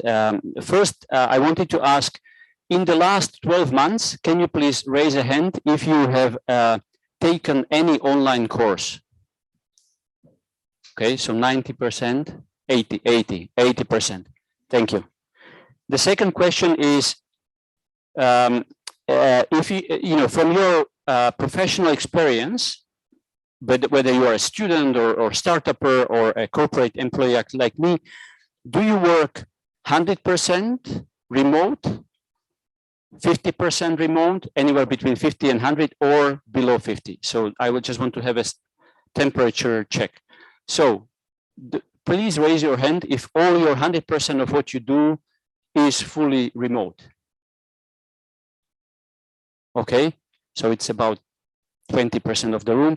Then if you are somewhere in that a category of 50% to 100%, that's me as well. So we are, I think, 40% here. And then less than 50%. So you still spend a lot of time in your office. Thank you. I think we are, so it's interesting, we are 25 light majority, and then 25 again. Thank you. And then the last one is, have you asked or participated in a mentoring conversation in the last 12 months? Please raise a hand if that was the case. That's a good question, but both. I would argue, I would ask both. So the room is about half, bigger half. Okay, perfect. Thank you. So I will try to incorporate this snapshot of the room in my observations, and I wanted to leave you with kind of 3 things to remember. The first one will be about how to use better the tools that are available. The second is what are some of the observations in the teamwork and workplace culture and innovation that we have observed. And I want to close with some personal testimony or some personal observations, so that I don't talk about the corporate, but also about myself. And also I will stick to the topic of the conversation, which is the startups and workplace innovation. I agree that there is a lot of other venues to discuss and other aspects of that conversation to be tackled, including the wider societal impact. But I will encourage all of us to remain focused on what is the topic of the conversation today. So unquestionably, the COVID and the kind of the crisis, the lockdowns has changed dramatically the society as we know it, and created both big challenges, divides, and growing these divides between the ones who are adapted to this change and the ones who are less fortunate to be adapted. And that divide, as well as the speed of change, is constantly changing. As Benedict, not the Benedict, our Benedict here, but Benedict Evans has said, the tech change has accelerated to historical fastest, and it's not going to slow down. So I think that is just an observation that I agree, that I think is going to be a reality of our life. Now, as part of that change, the habits of us as workers, us as startuppers, but also us as consumers or citizens are changing. And I think it is good to understand what are those changes, and then for the startup perspective to be able to think and adapt those changes, or accept those changes and try to turn them into, okay, what is the opportunity for me as a startup? I think that it became very clear that we all, and it doesn't matter whether we are startups or whether we are corporate employees or whether we are freelancers, will have to constantly continue learning and relearning skills overall and in general. And I would argue also learn using the tools that are available. And I think that this is something which is a fact of life, which can be interpreted as a scary part of the life, which is, oh, my life will never be so stable and traditional as I was supposed to live and I wished for, or we can see it as an opportunity. And I think that it's actually less about evidence and arguments for one choice or the other choice, and it's more about the mindset. And as we are here talking about startups, I'm very thrilled that I think that it's actually the startup mindset, which is seeing the changes and opportunities as opportunities which is I wouldn't necessarily call it winning argument, because I don't think all of us have the same path ahead of us. But I think we as a society, it's a great benefit to have those who are seeing any change as an opportunity. It's critically important. And the startups, I consider startups as being those. Now, in order to do that and adapt to the change, I mentioned the learning and kind of constant learning, which will be not something that is given to us as an opportunity, but this is something which is actually a skill and an approach that each one of us is responsible for. So as we have heard from the previous European Commission experts, I fully agree with that kind of on-the-job training, skills development, etc. The only maybe a contribution to that on top of what has been said, I would mention, is that actually it is, in my view and in my experience, less about my employer taking care of that. Of course, that's part of the puzzle as well. But especially if you are a startup or if you are a freelancer, more and more this is becoming a responsibility of each one of us. And then last is kind of the concluding general point, and then I move to something more practical and concrete. I think that the changes that we are experiencing require all of us to work together more than ever before. So it's both, there is a space for the startups being the drivers of the change. There is the acts and tech actions to be taken by us as citizens, as consumers or citizens, even at the higher level, to give feedback, use tools, understand the tools, but equally also provide a feedback where needed.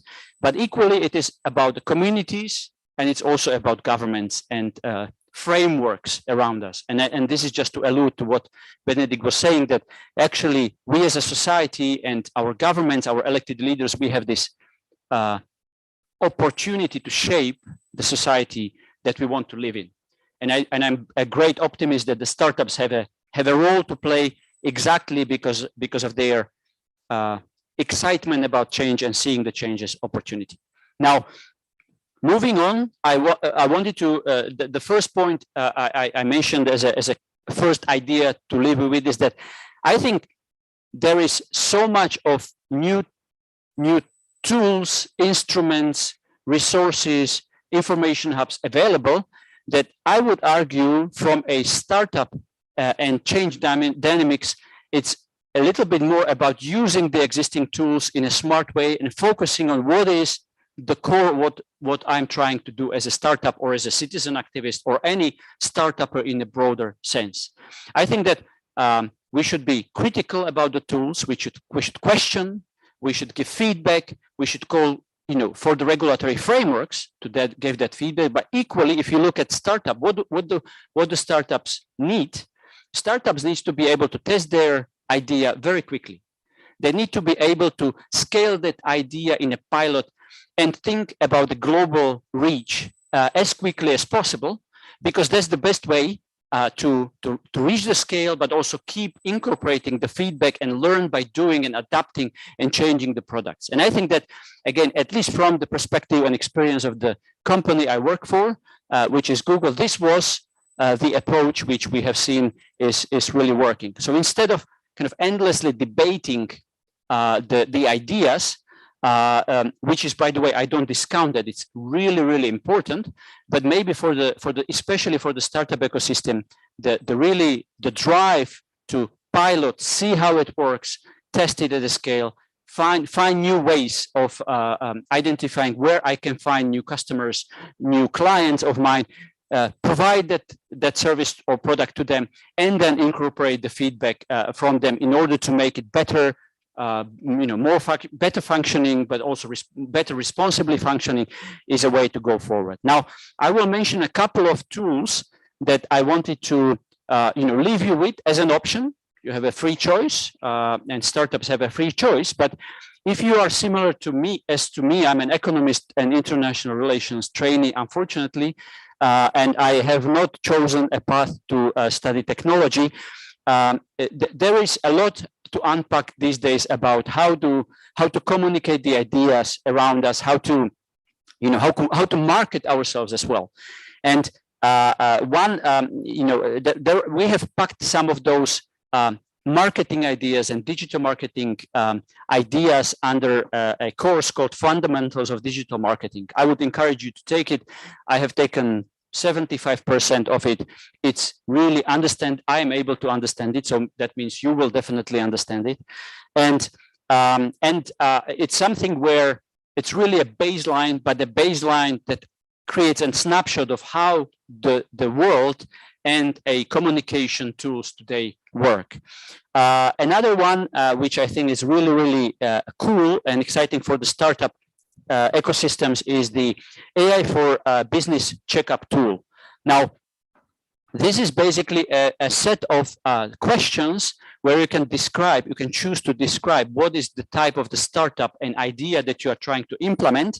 And then there's a recommendation. You will receive some recommendations about what may be the different ways how you could adopt some AI tools to do your work, what you are trying to do already better or more effectively or faster, etc. It's in the end leaving you the choice to make that, but maybe expanding the range of options that you have ahead of you. And then last but not least is, and all of these are packed together under what we would call a Grow with Google. So if you remember kind of the first idea, check out the resources that are available at Grow with Google, because those are not company related, but those are sets of trainings, tools available. We recently launched these career certificates, which is something about, let's say I'm an economist and I would like to start expanding, learning something new about the new direction of the professional work, be it more technical support, be it more of project management, be it of UX design or marketing. All of those online courses are available for all of us for free, and again, to choose from the tools which are already pre-built based on a corporate experience of what we have seen, is kind of applicable in a real life. The second pillar, so the first message I wanted to share is that I think we are living in a society, and startups are a great examples of that there is a constant change. We all will need to learn and adapt as a part of our lives, and we should be smart about what things we should learn and relearn, and what are the tools that are available out there that we should be actually thinking about considering to use, while at the same time thinking really about what is the core idea that I'm trying to solve, what is really how I'm trying to make the world a better place, which is really the fundament of the startups strategy and thinking. Now, the second kind of not pillar, but second core activity I wanted to mention is really the topic of the panel, which is thinking about the work environments and best practices in these hybrid times that we are currently living in. I would like to point to your attention, and one quote that Benedict mentioned from Elite for Startups was that today's changes have in some way created a level playing field, and I really think that is to some degree true.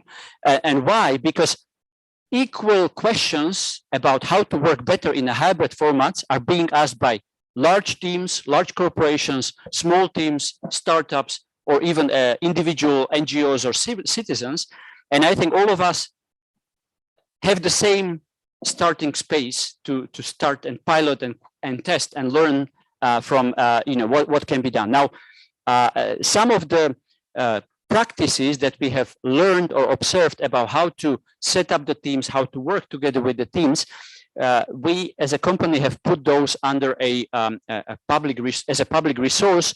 It is called Rework. And again, if you want to learn about case studies, some best practices, all of that is published there. Some of it may be more relevant for you, some less, but that is, we are equally learning on the job, adapting, iterating, and we are trying to share some of that knowledge as much as possible, especially for the startup communities that can can apply some of those. So when we have looked at how do high performance, as we call them, high performance teams work, and maybe yes, we have done that research on more kind of corporate teams, but I think it really well applies to the startup teams that are often very agile.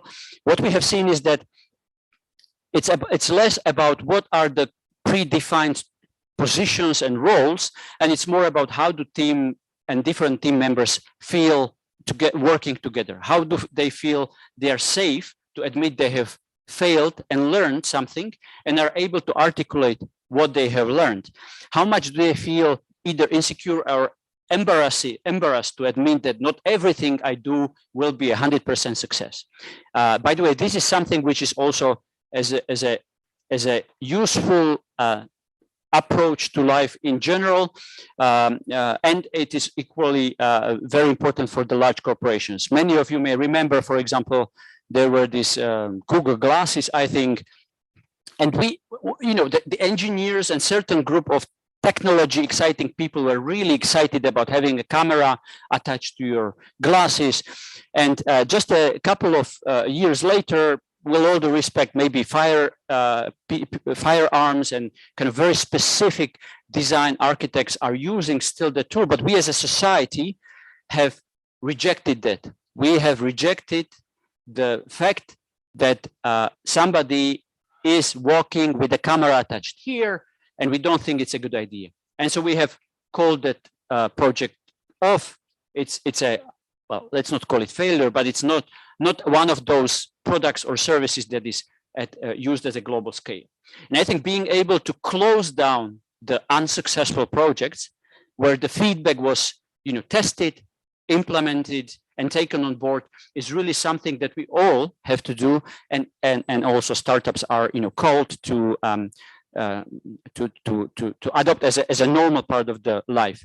Dependability and accountability. This is just the pure fact that having the trust and confidence that we are working as a good team, but equally we hold each other accountable, that I trust I will do my best to deliver a very good outcome of my work, and I expect you, for whatever you commit to do the same. And I think having that sense of trust in each other, but also accountability is really important. We, for example, are regularly and very quickly providing almost instant feedback in cases there is to each other, in cases there is something which is either really good, so we celebrate it, or if there is a room for improvement. And I come from a culture, from a Central European culture, where you want to be careful not to not to offend people, etc. And I think actually what I learned is that giving direct feedback immediately when things are happening is actually an important moment where I can learn and we all can learn together. So, I would, one additional thought which we have kind of seen in this workplace innovation is that just being consistent and clear about the structure and clarity of how we are going to proceed together forward. So, we all get together, get excited about ideas, especially startups or the, kind of community builders, those who care about changing the world and changing the space around us. But then there is a set of, okay, how do we now translate that excitement into a set of clear goals, clear roles, and clear execution? And I think we often kind of think that the great startup ecosystem is the ideas, and we tend to slightly slightly forget that it's about the ideas and execution. And so we as a teams are really focusing on moving the needle from, okay, now we have discussed, we have elaborated, we have given a feedback. How do we move on to execute now? And then last 2 points, I kind of from that rework resources, which I thought might be worth sharing in this environment, startup environment, is meaning of work and impact of work. And I think that has become more and more clear. We spend so many hours attached to our computers. Is it really worth? Does it make sense for me? If yes, it's a good sign. If not, what can I do to change it? Do I mean that what I do as an IT consultant is just, does it make at all sense? Does it contribute to something good or something bigger than I am? Or is it just, doing something which doesn't make me happy? And again, these are very individual observations, thinkings, and even decisions. But I think we all should appreciate the chance that we have ability to ask those questions. If I look at just generation of my father, your lives were, our lives were much more designed for kind of 40 years blocks, and your ability to ask those questions was well limited. And I think that we are living the times where we as a startups, but we all of us have actually in our roles opportunity to ask that questions, and many are asking and acting up on it. Now, I think, being very practical, a couple of snapshots, we are also thinking about how to work from home, or what is this new hybrid work observations we have. And again, these are in no way the concluding observations, but some observations are, we believe that there is a space to do effective work remotely, and there is an equal need to, especially when there is idea generation, creation, getting the feedback, there is a space to actually meet real people. And so we are more moving towards the hybrid, which means, for example, one day a week meeting people and 4 days working remotely, and alternations to that based on the external conditions and based on the kind of phase of a different project. When we work from home, I work from home. I have 4 kids running around me. So there are some really kind of simple things that we can all do, starting for such a basic things as, put your computer so that the source of light is shining on you, be the lamp or the external shine, so that you don't look gloomy and very dark in the video conversations. Don't put your computer on your legs. Put it in somewhere stable, because otherwise all other participants are experiencing a very shaky picture, which is really disturbing. If you cannot hear somebody very well, turn on captions during the calls, so that even if you cannot read hear somebody really well, you can read what that person has been, the transcript of what the person has been saying. If you have a choice to present, please present, but present one screen instead of one window, instead of kind of presenting my million tabs open, including my response and chats with my wife, which is asking me what are we cooking today for lunch. If you are participating in these virtual calls, change the layout so that you don't only see the speaker himself or herself, but look at change the layout where you can see more people, because that way you can get the sense of a room temperature. How are the people reacting? Are people falling asleep or not, etc. And one thing that has been, kind of true to all of us in different life situations that we are, is just this digital reality has shown us and calls us to show empathy. I remember 1 year ago, I was on the calls, pretending, trying to be very serious, and then suddenly my kids run in and start shouting and start waving, and I was really, really upset. And I think one thing that I learned over last year was that this happens to all of us. This is something which is part of the life. And while I tried not to do it all the time and everywhere, I'm kind of okay with that. You may have seen Elon Musk latest call where he had his son. So this shows actually a great empathy, that it doesn't matter whether I'm a startup, a corporate employee, or a self-made billionaire changing the world. The fact that we have our families, our lives outside of the work, and from time to time those lives interact and kind of interconnect is nothing extraordinary. We shouldn't be shy away, and actually it makes us all much more empathetic to each other,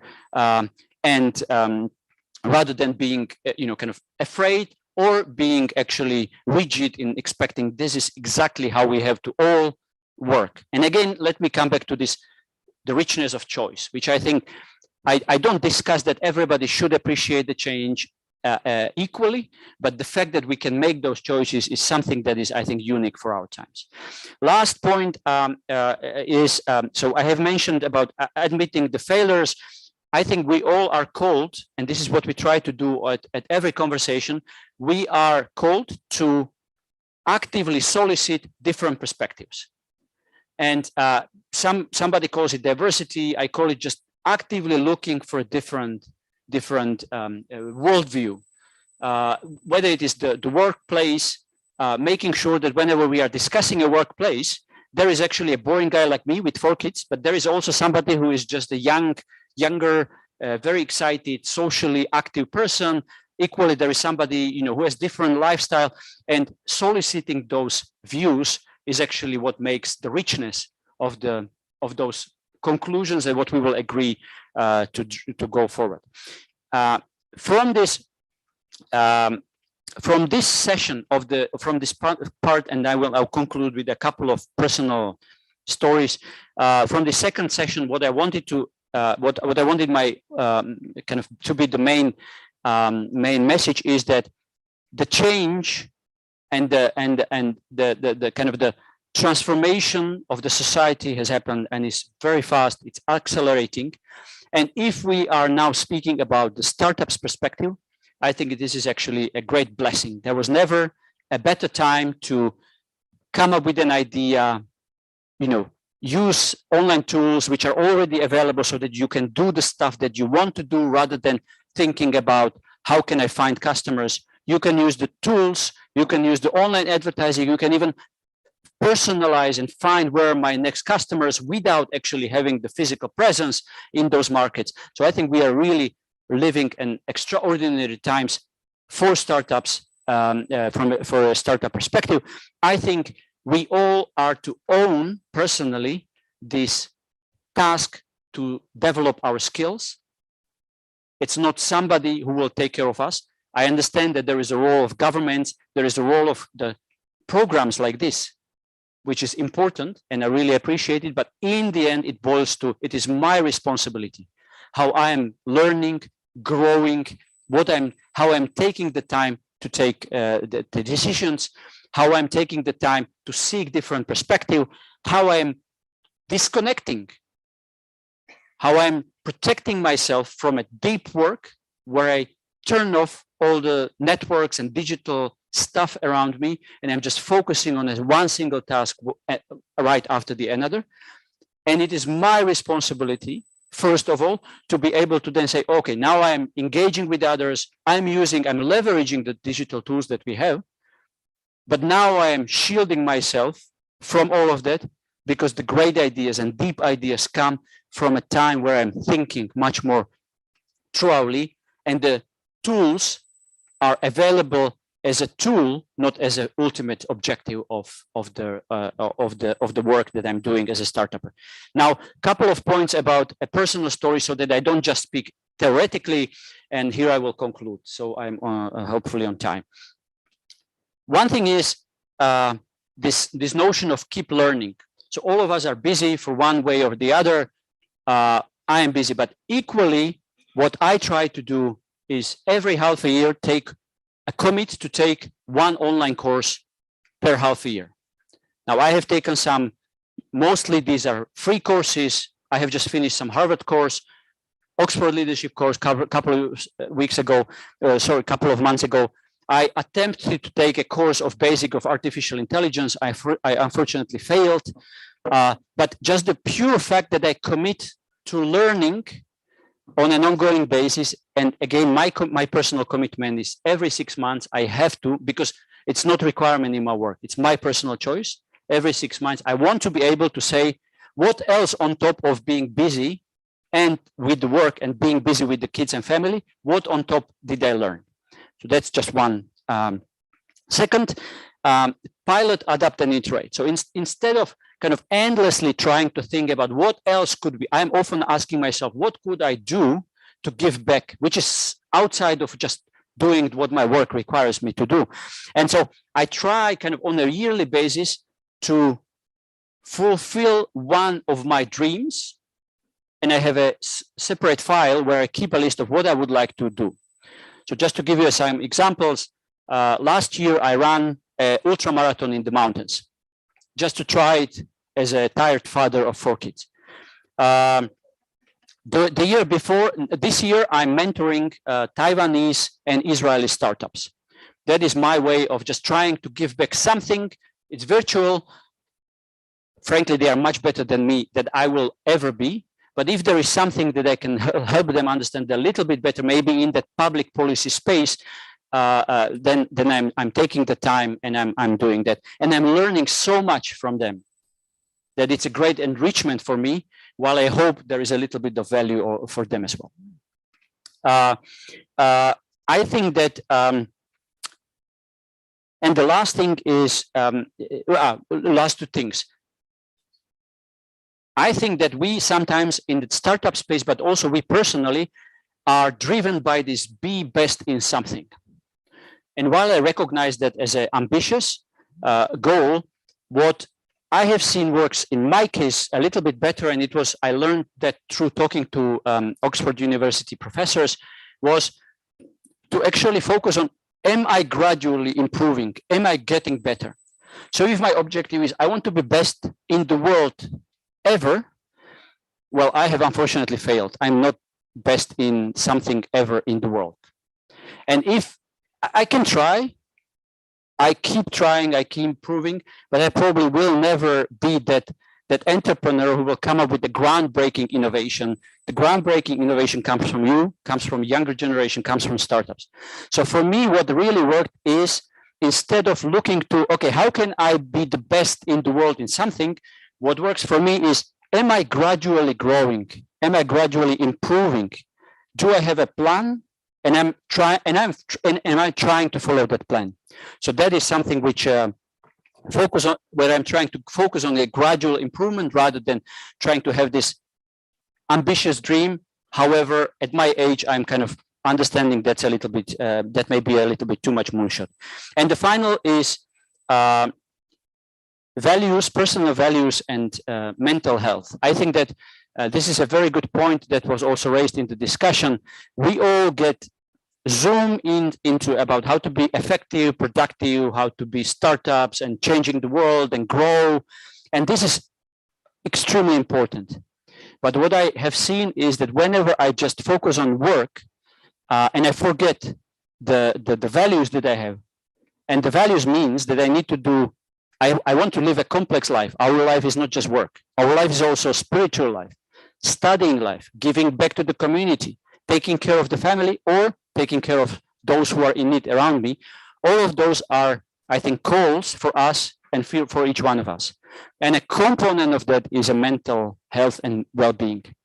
What I want to conclude is, actually, I mentioned tools to use which are available and living the best times. I mentioned the kind of workspace innovation, but I want to conclude that I personally find it extremely important to take a good care of ourselves, to take care of us as a complex human being.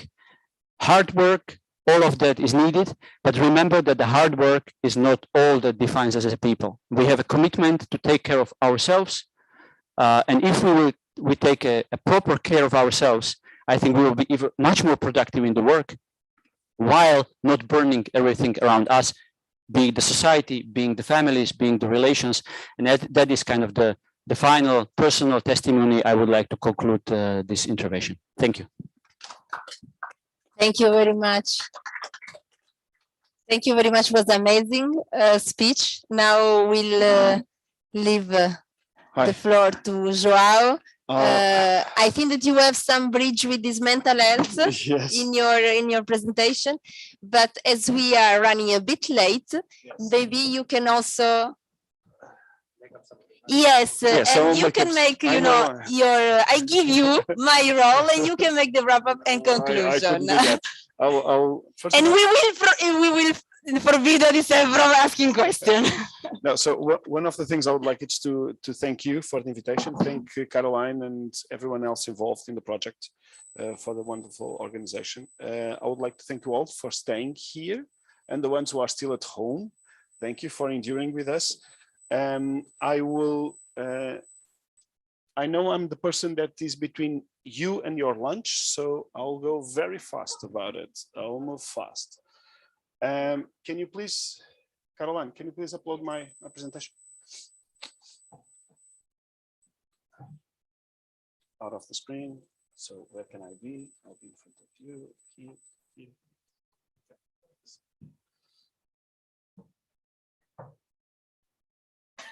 So yeah, that's me.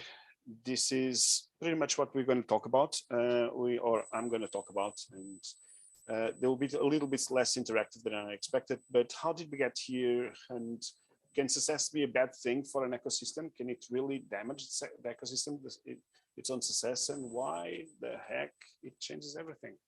So I'm Portuguese. I was born in Portugal, raised in Portugal, and most of what I know is from Portugal. Although I have worked in many other places in Europe and in Africa, I will use some references to my own country. Do not take it as publicity, it's just facts.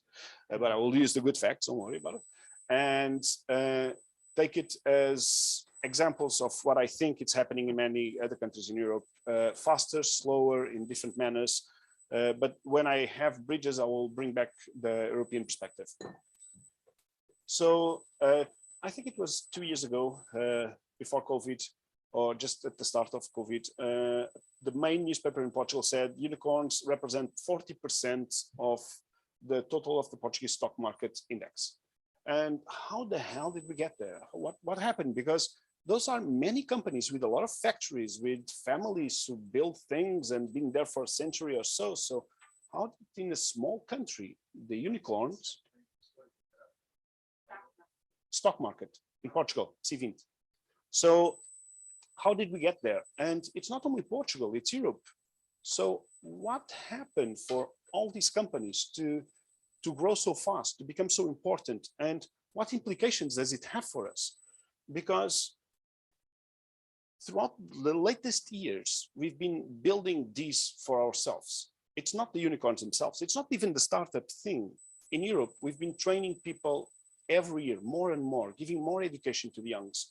And we've been creating a generation, the best generation we ever had, with the most people highly qualified throughout the European country. In Portugal, you can see a trend. You can see a dip over there between 2008 and 2010. Yes, there was a problem somewhere about there, I heard. And Portugal had a double problem, which took him a little bit downer in 2011 and 12. And that will be important further on. So we trained a lot of these people, and these people got ideas. And they got other people which didn't have ideas, but could join them to make their ideas reality. And all of them, and these ideas enabled by technology, didn't need factories, could be just built on technology, on new technology revolution that was coming along. And in Portugal, in my small country, in the corner of Europe, in the further corner of Europe, we realized that this made us the 7th on 100 countries with English proficiency. So people speak reasonable well English, me excluded, of course. We are a reasonably competitive country. We are number 13 out of 141 countries, or we became a very peaceful place, or good for women at the workplace. Although a lot of the women I know, they debate this, they challenge me on this a lot. The workplace is not good enough for women ever. Anyway, I agree we have to do better. So in managerial education, we also improved, and this had an implication. The implication was that startups grew, and you can analyze startups looking at investments, at how many they exist. In Portugal, we have 2,100, was a bit more before COVID, now has gone a little bit lower, but they employed 25,000 people. And these are companies created in the last 5 years. We're not talking about the older startups, the bigger ones. We're talking about the youngest ones. And it grows in a very high manner, in a very high fashion. And out of that community, these were the 5 unicorns that were born. They are all from different areas. They came out of ideas that, honestly, I wouldn't believe they would succeed. They were very, very risky. They were very disruptive at the beginning when you started. A fashionable platform, a platform for fashion, for high-end fashion. Who would buy clothes without testing it? Especially clothes expensive, $1,000 expensive or $2,000 expensive. Yeah, the unicorn. They sell for all over the world. OutSystems, low code, talk test software for call centers, and on and on and on and on. These unicorns are the tip of an iceberg of companies who don't have factories. They do not need machines beside the computer in front of them. They need one thing. They need brains, really good brains, a lot of these brains. And for them, it's gold. And this is how we all got here. This is how Europe got their unicorns. Yes, there are other regions in the world who have more unicorns. There are people who use their brains better, who can attract better their brains. We still have work to do, but we are not at the bottom of the pyramid. We are actually moving forward. We are one of the tips of the iceberg. So what happens when you get unicorns? What happens to the people? What happens to the employment? So if you get success, you start to have lower unemployment rate. People get jobs in good companies. They get good salaries in big corporations who are successful throughout the world. And with good jobs, good salaries, people decide to opt for a more calm life, less innovation, less entrepreneurship, less trying to bring that disruptive idea and change the community. So we start to see from 2016 to 2020, the creation of jobs in Europe. So more and more of these startups created jobs, and not the younger ones. But we have a problem with that. And this is happening all over Europe in an accelerated fashion. And you can see my country is not even the best, the place where this is happening more. Many of the other countries are getting more jobs created by startups every year. We're looking at 3.2 million jobs. There's no other source of job creation as startups in the industrial and economic sector. And this is not me. So, but this brings us to a problem. If all these young people, all these highly trained people go to startups, to big corporates, then we have a problem. Then we don't have enough people to create new startups. And then we will create a gap in the future of your ecosystem. So you're a victim of your own success. Let's have a look at it. A lot of these countries are feeling skill shortages throughout a lot of industries, not only tech startups.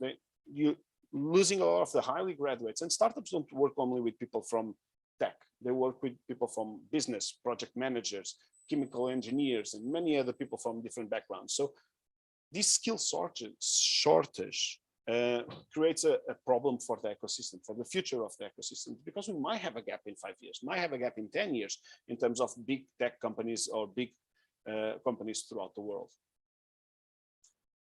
But history and looking at the ecosystems, we have learned that we might have an opportunity over here to change that. And the opportunity is not that hard, is that we have to recognize that innovation is very risky.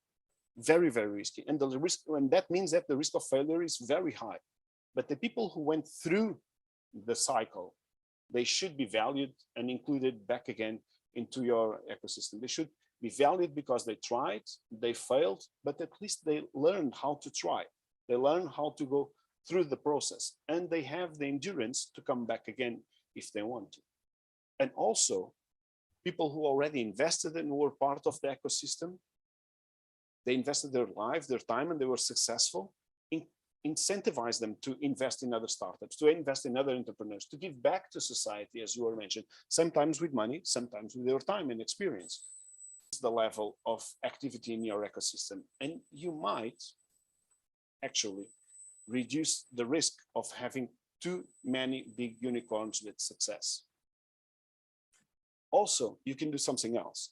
You can be an open society. You can bring people from all over the place, all over the world to be part of your startup system. We in Portugal, we started with Startup Visa, but many other countries have. I think there are 29 Startup Visa programs right now. And there's a lot of evidence that the startup ecosystem thrives better when you have people from different parts of the world, because they bring their different perspectives. They bring different views on technology, but also how to access different markets. And if you want to go global and work niche, then you should have different people from different areas on the world working in your team.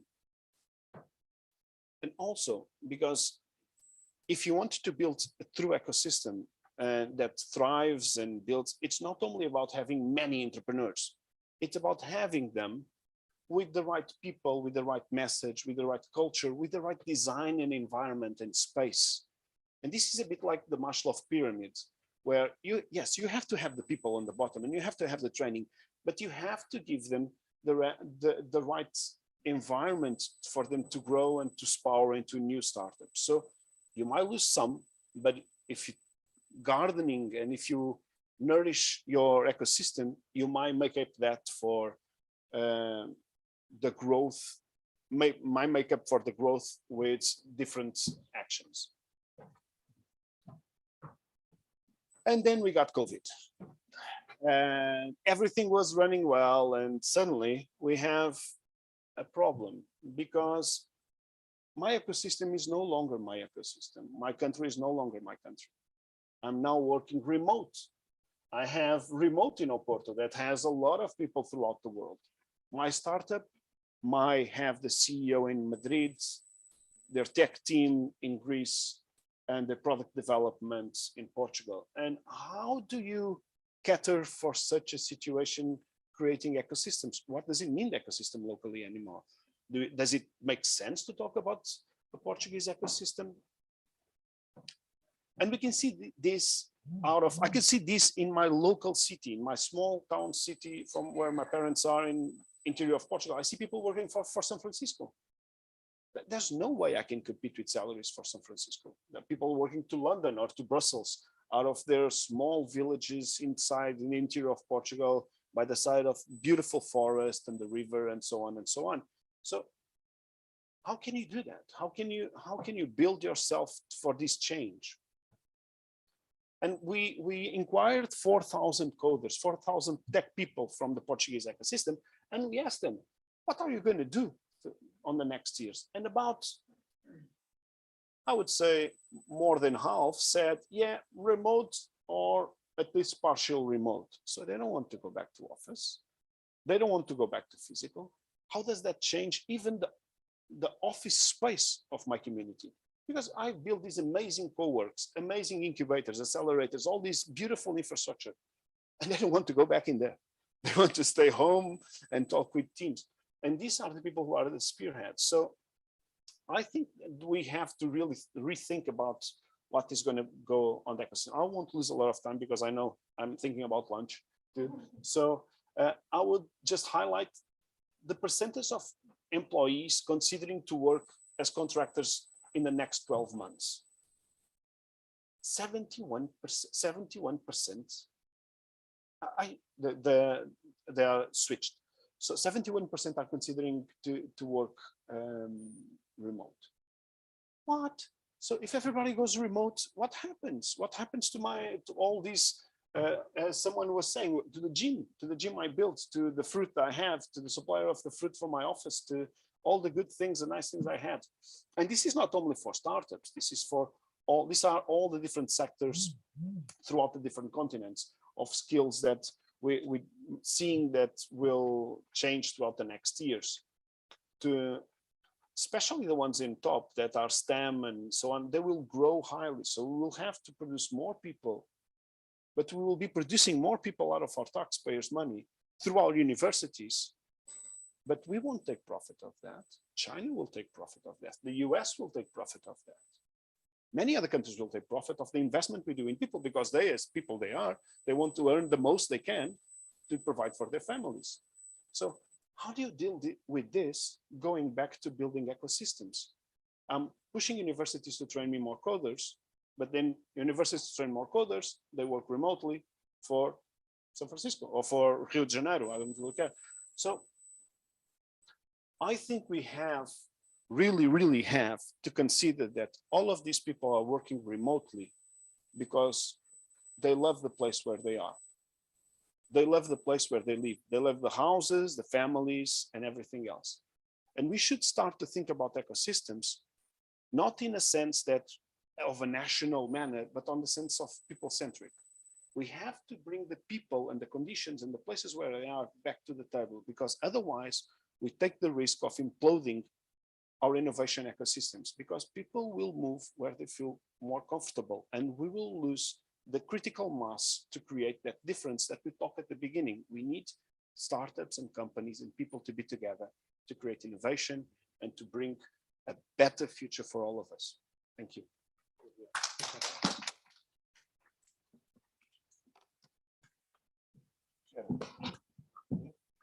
Perfect. So thank you, João, for being short but to the point. I think it was a very interesting session. I don't know if there is any other question from the audience, some comment. Yes. Thank you. So we're talking in general about this shift towards remote working that anyway it's going to happen and no matter what, about the flexibility or hybrid system is going to be there. My question is rather the fact that from what I noticed, in particular during the first lockdown, it was the harshest one, but even afterwards, for people that are entering the job market, that's an extremely alienating situation. Because of course they don't have a previous experience, so they don't have the skills to cope with distant working or the confidence to do that. They don't have the environment to support them to grow in their skills when they approach a new job. Is there a way to manage this with the growing remote oriented workspace? Or do you have different solutions from startup and corporate point of view? I have take maybe okay. João. No, João, and then maybe also the corporate. So we have to. I have a simple example that works for one of the companies that I know what they're doing. So they found they had a lot of the people who starting after COVID started, they will quit after 6 months. That was an integration problem because with no office, they couldn't understand the culture, they couldn't meet people, and they were alienated from the whole thing. And what they started to do, it was to create classes. So in the sense that these 30 people entered in the month of February, and they do all these groups and the WhatsApp groups and activities and all of these things because they share a common problem and they share a common pain, which is who do I meet in the company? But themselves, they are a group, they are the company. And with one coach and one mentor in that group, that is one of the old timers from the company. That guarantees that the action is moderated. And when they find troubles and difficulties, there's someone to either mentor them or facilitate what they need to get further. And I would really agree that that is a valid concern, and it's a very big area to discover. I think that there are what I have seen is that there is set of recommendations for the young worker and set of possibilities for the company.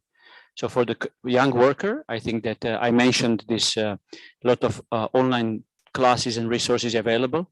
I think that there is such a richness that there are already now, and I'm aware of those. And for example, by those Grow with Google classes or online courses, there are classes where it's more about soft skills, interacting with others, etc. So that I think is going to be one answer, one component of the answer, while admitting that this is really a big challenge.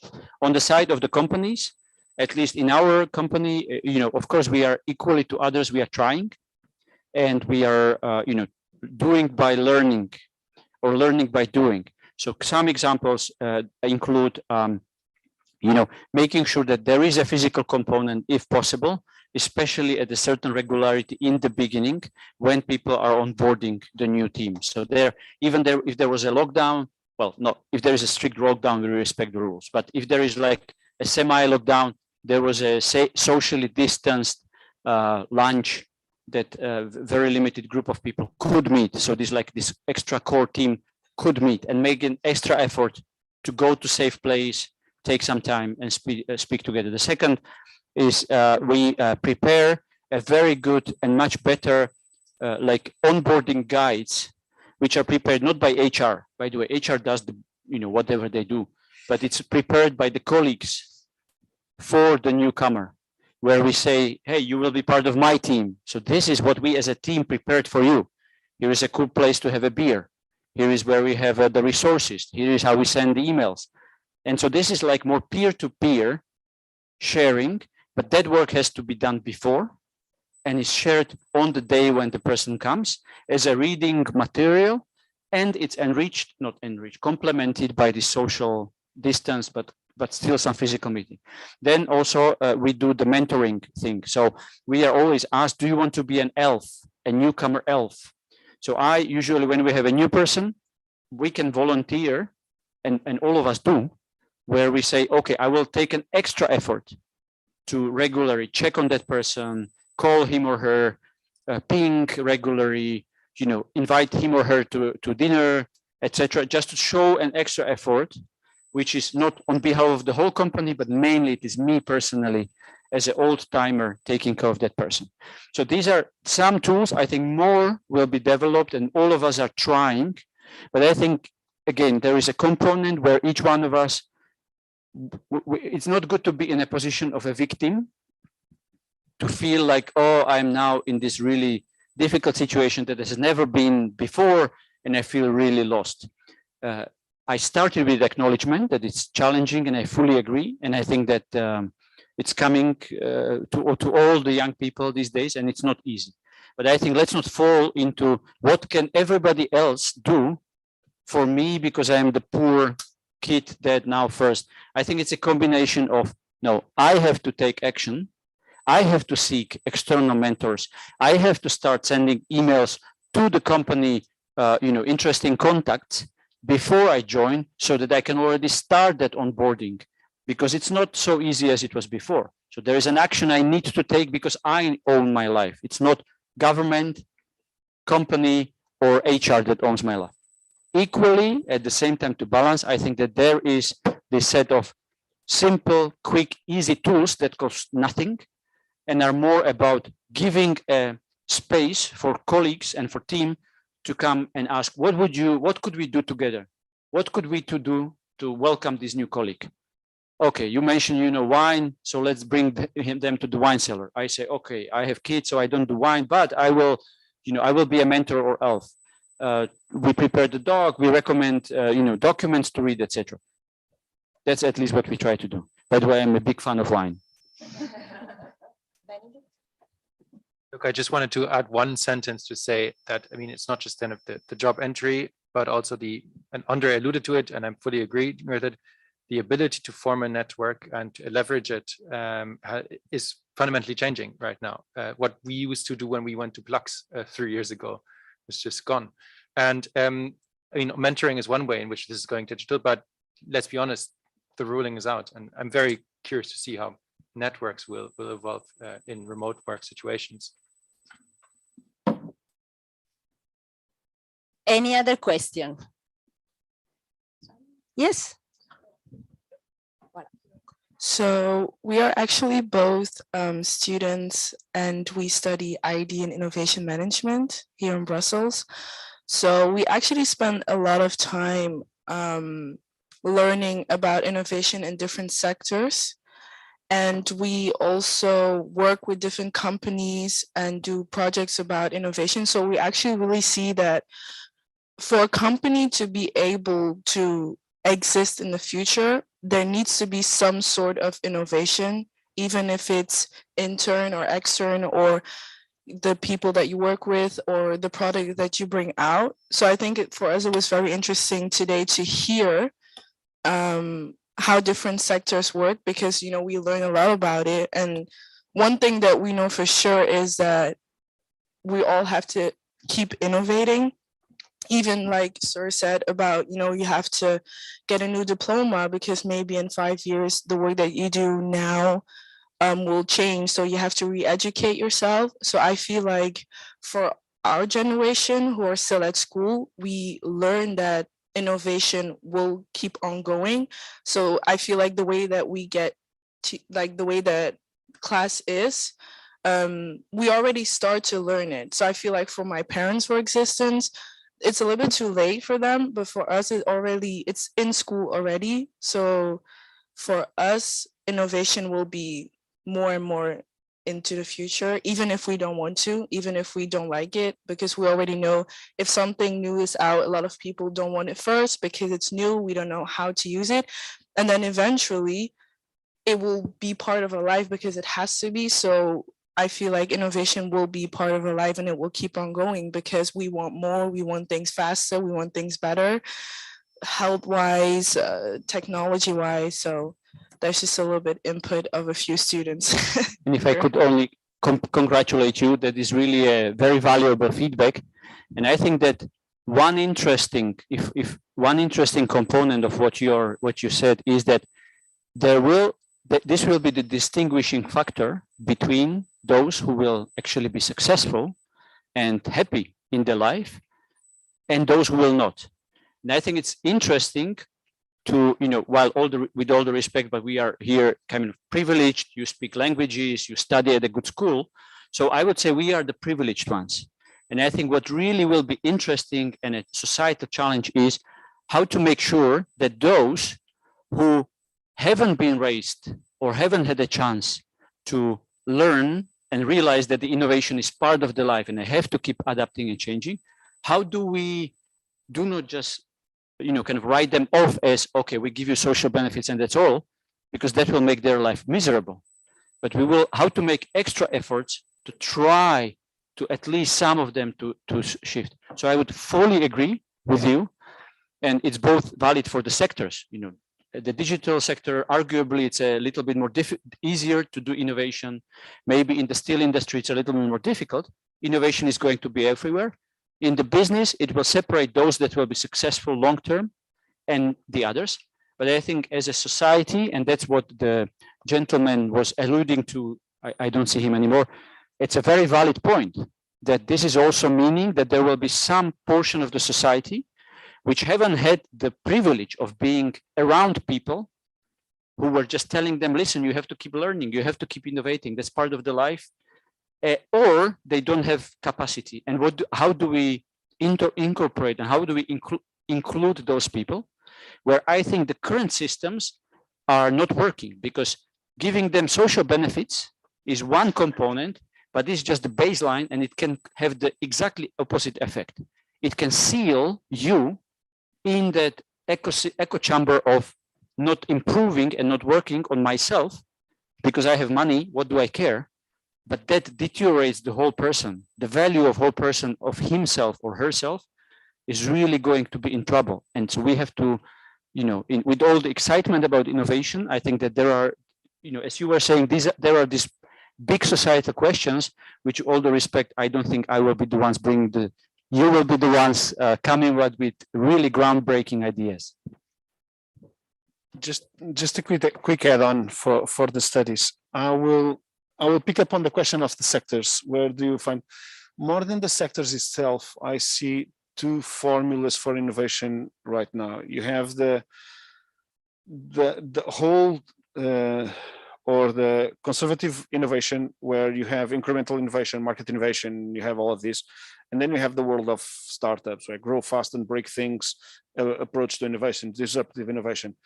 And more than a sectorial approach, I would suggest to have these lens upon what you're studying, because every sector will end up to, even, I don't know, undertaking will have disruptive innovation at a certain point. So having this lens of who am I looking into, if I'm looking into a classic model of innovation based on a corporate culture where I have the Frascati and all these incremental things with TRLs, or am I looking to a startup world where they want to break things and move fast to change the landscape? I think that's...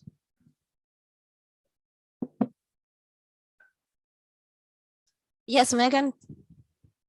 So I just want to build on those last 2 points. I think what you said, Andre, one of the most basic and would seem very simple thing is broadband in rural areas. Huh? So expanding it so that people have internet access, and not just old dial-up modem speed, but fast internet access. So that's one thing. The other thing with you, I would slightly disagree, but don't take it the wrong way. I'm probably old enough to be your mother, but I am also a dual American European citizen. And much from my American background, I go by the phrase, it's never too late. And so you said it's kind of too late for your parents. And I would say, I really don't think it is. Sure. Okay. So I misunderstood you. Yeah. They didn't grow up with the same sort of influence. Right. So I just used the example of my mom. the iPhone is baffling to her at first, but she went to the Genius Center. She's learned how to use it, and it can happen that way, and it's a good thing. So voila, that was all I wanted to add. Very quickly, just on the infrastructure, but I'm happy someone was reading my slides, because I did have it up there that it's one of the ways in which we can help empower folks is to make sure that you can launch a startup really everywhere, and we still, speaking from my home country, have far too many patchy spots where there's not really any connectivity. So fully agree on that point. And I would just echo that and fully agree that we all as a society, but also more successful companies, as well as we as individuals, have a responsibility to think about also a little bit about what are those marginalized groups that, as you mentioned, alluded to, can be the older people, but it's not only. It's disadvantaged for whatever reason, socially, economically, background, education-wise. And how do we make sure that those groups are also incorporated? And I think that with success comes responsibility. And so I think that is why I was mentioning some of the tools and resources which are there for developed by Google and offered for free, but certainly everybody, and we can be doing more. And I think that the key component of that thinking extra mile, how to think about these groups, is how to find a motivation for them. Because if I have parents as well, and let's not go in details, but let's say they are also technology lightly averse, but it changed the moment we, as their kids starting living abroad, and they wanted to stay in touch with us. So they learned how to use these video calls of whatever type. They learned not because there was a course and somebody in the government was telling them to take it, but because there was a motivation for them. And I think that finding these motivation points, trigger points, is important, because there is so much courses, so much available, that virtually everybody could be catered. But the point is, will those people take a decision, take away the fear which they have, and just take it, or make an extra effort? And I think that is also the thing we should be considering. And actually, startups are the ones who are coming with creative ideas. What is the motivation for different types of groups of people, and how I can make it work for them, not because I'm imposing it on them, but because I triggered something which is meaningful for them. But this was in a short, just to say I agree. So I think that I will now close the session. Well, I will not do conclusion because it's impossible to do. We are the amazing thing, and we just recycling concept. So we are about policy, about piloting, about technology, about digital skills. So the only message I want to leave, let's do the romantic final Italian thing, is that workplace innovation is many things, and I think that it's still a dream. And I think that we have to continue dreaming and try to make it, a reality. And then we'll be with creativity, with empathy. If we can make it beautiful, probably let's make it also more beautiful. But this is what, at least for me, workplace innovation can still be. So thank you very much to the speaker.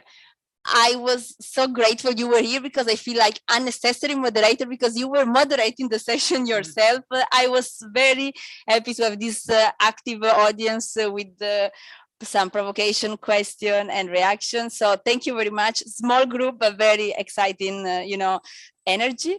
We have small present for the speaker. We'll send you some picture and some report of the session. We can share your contact if you want to be in touch and continue interacting with the speakers. I think that this could be interesting, continuation of the networking. And this is, closing, and thank you very much.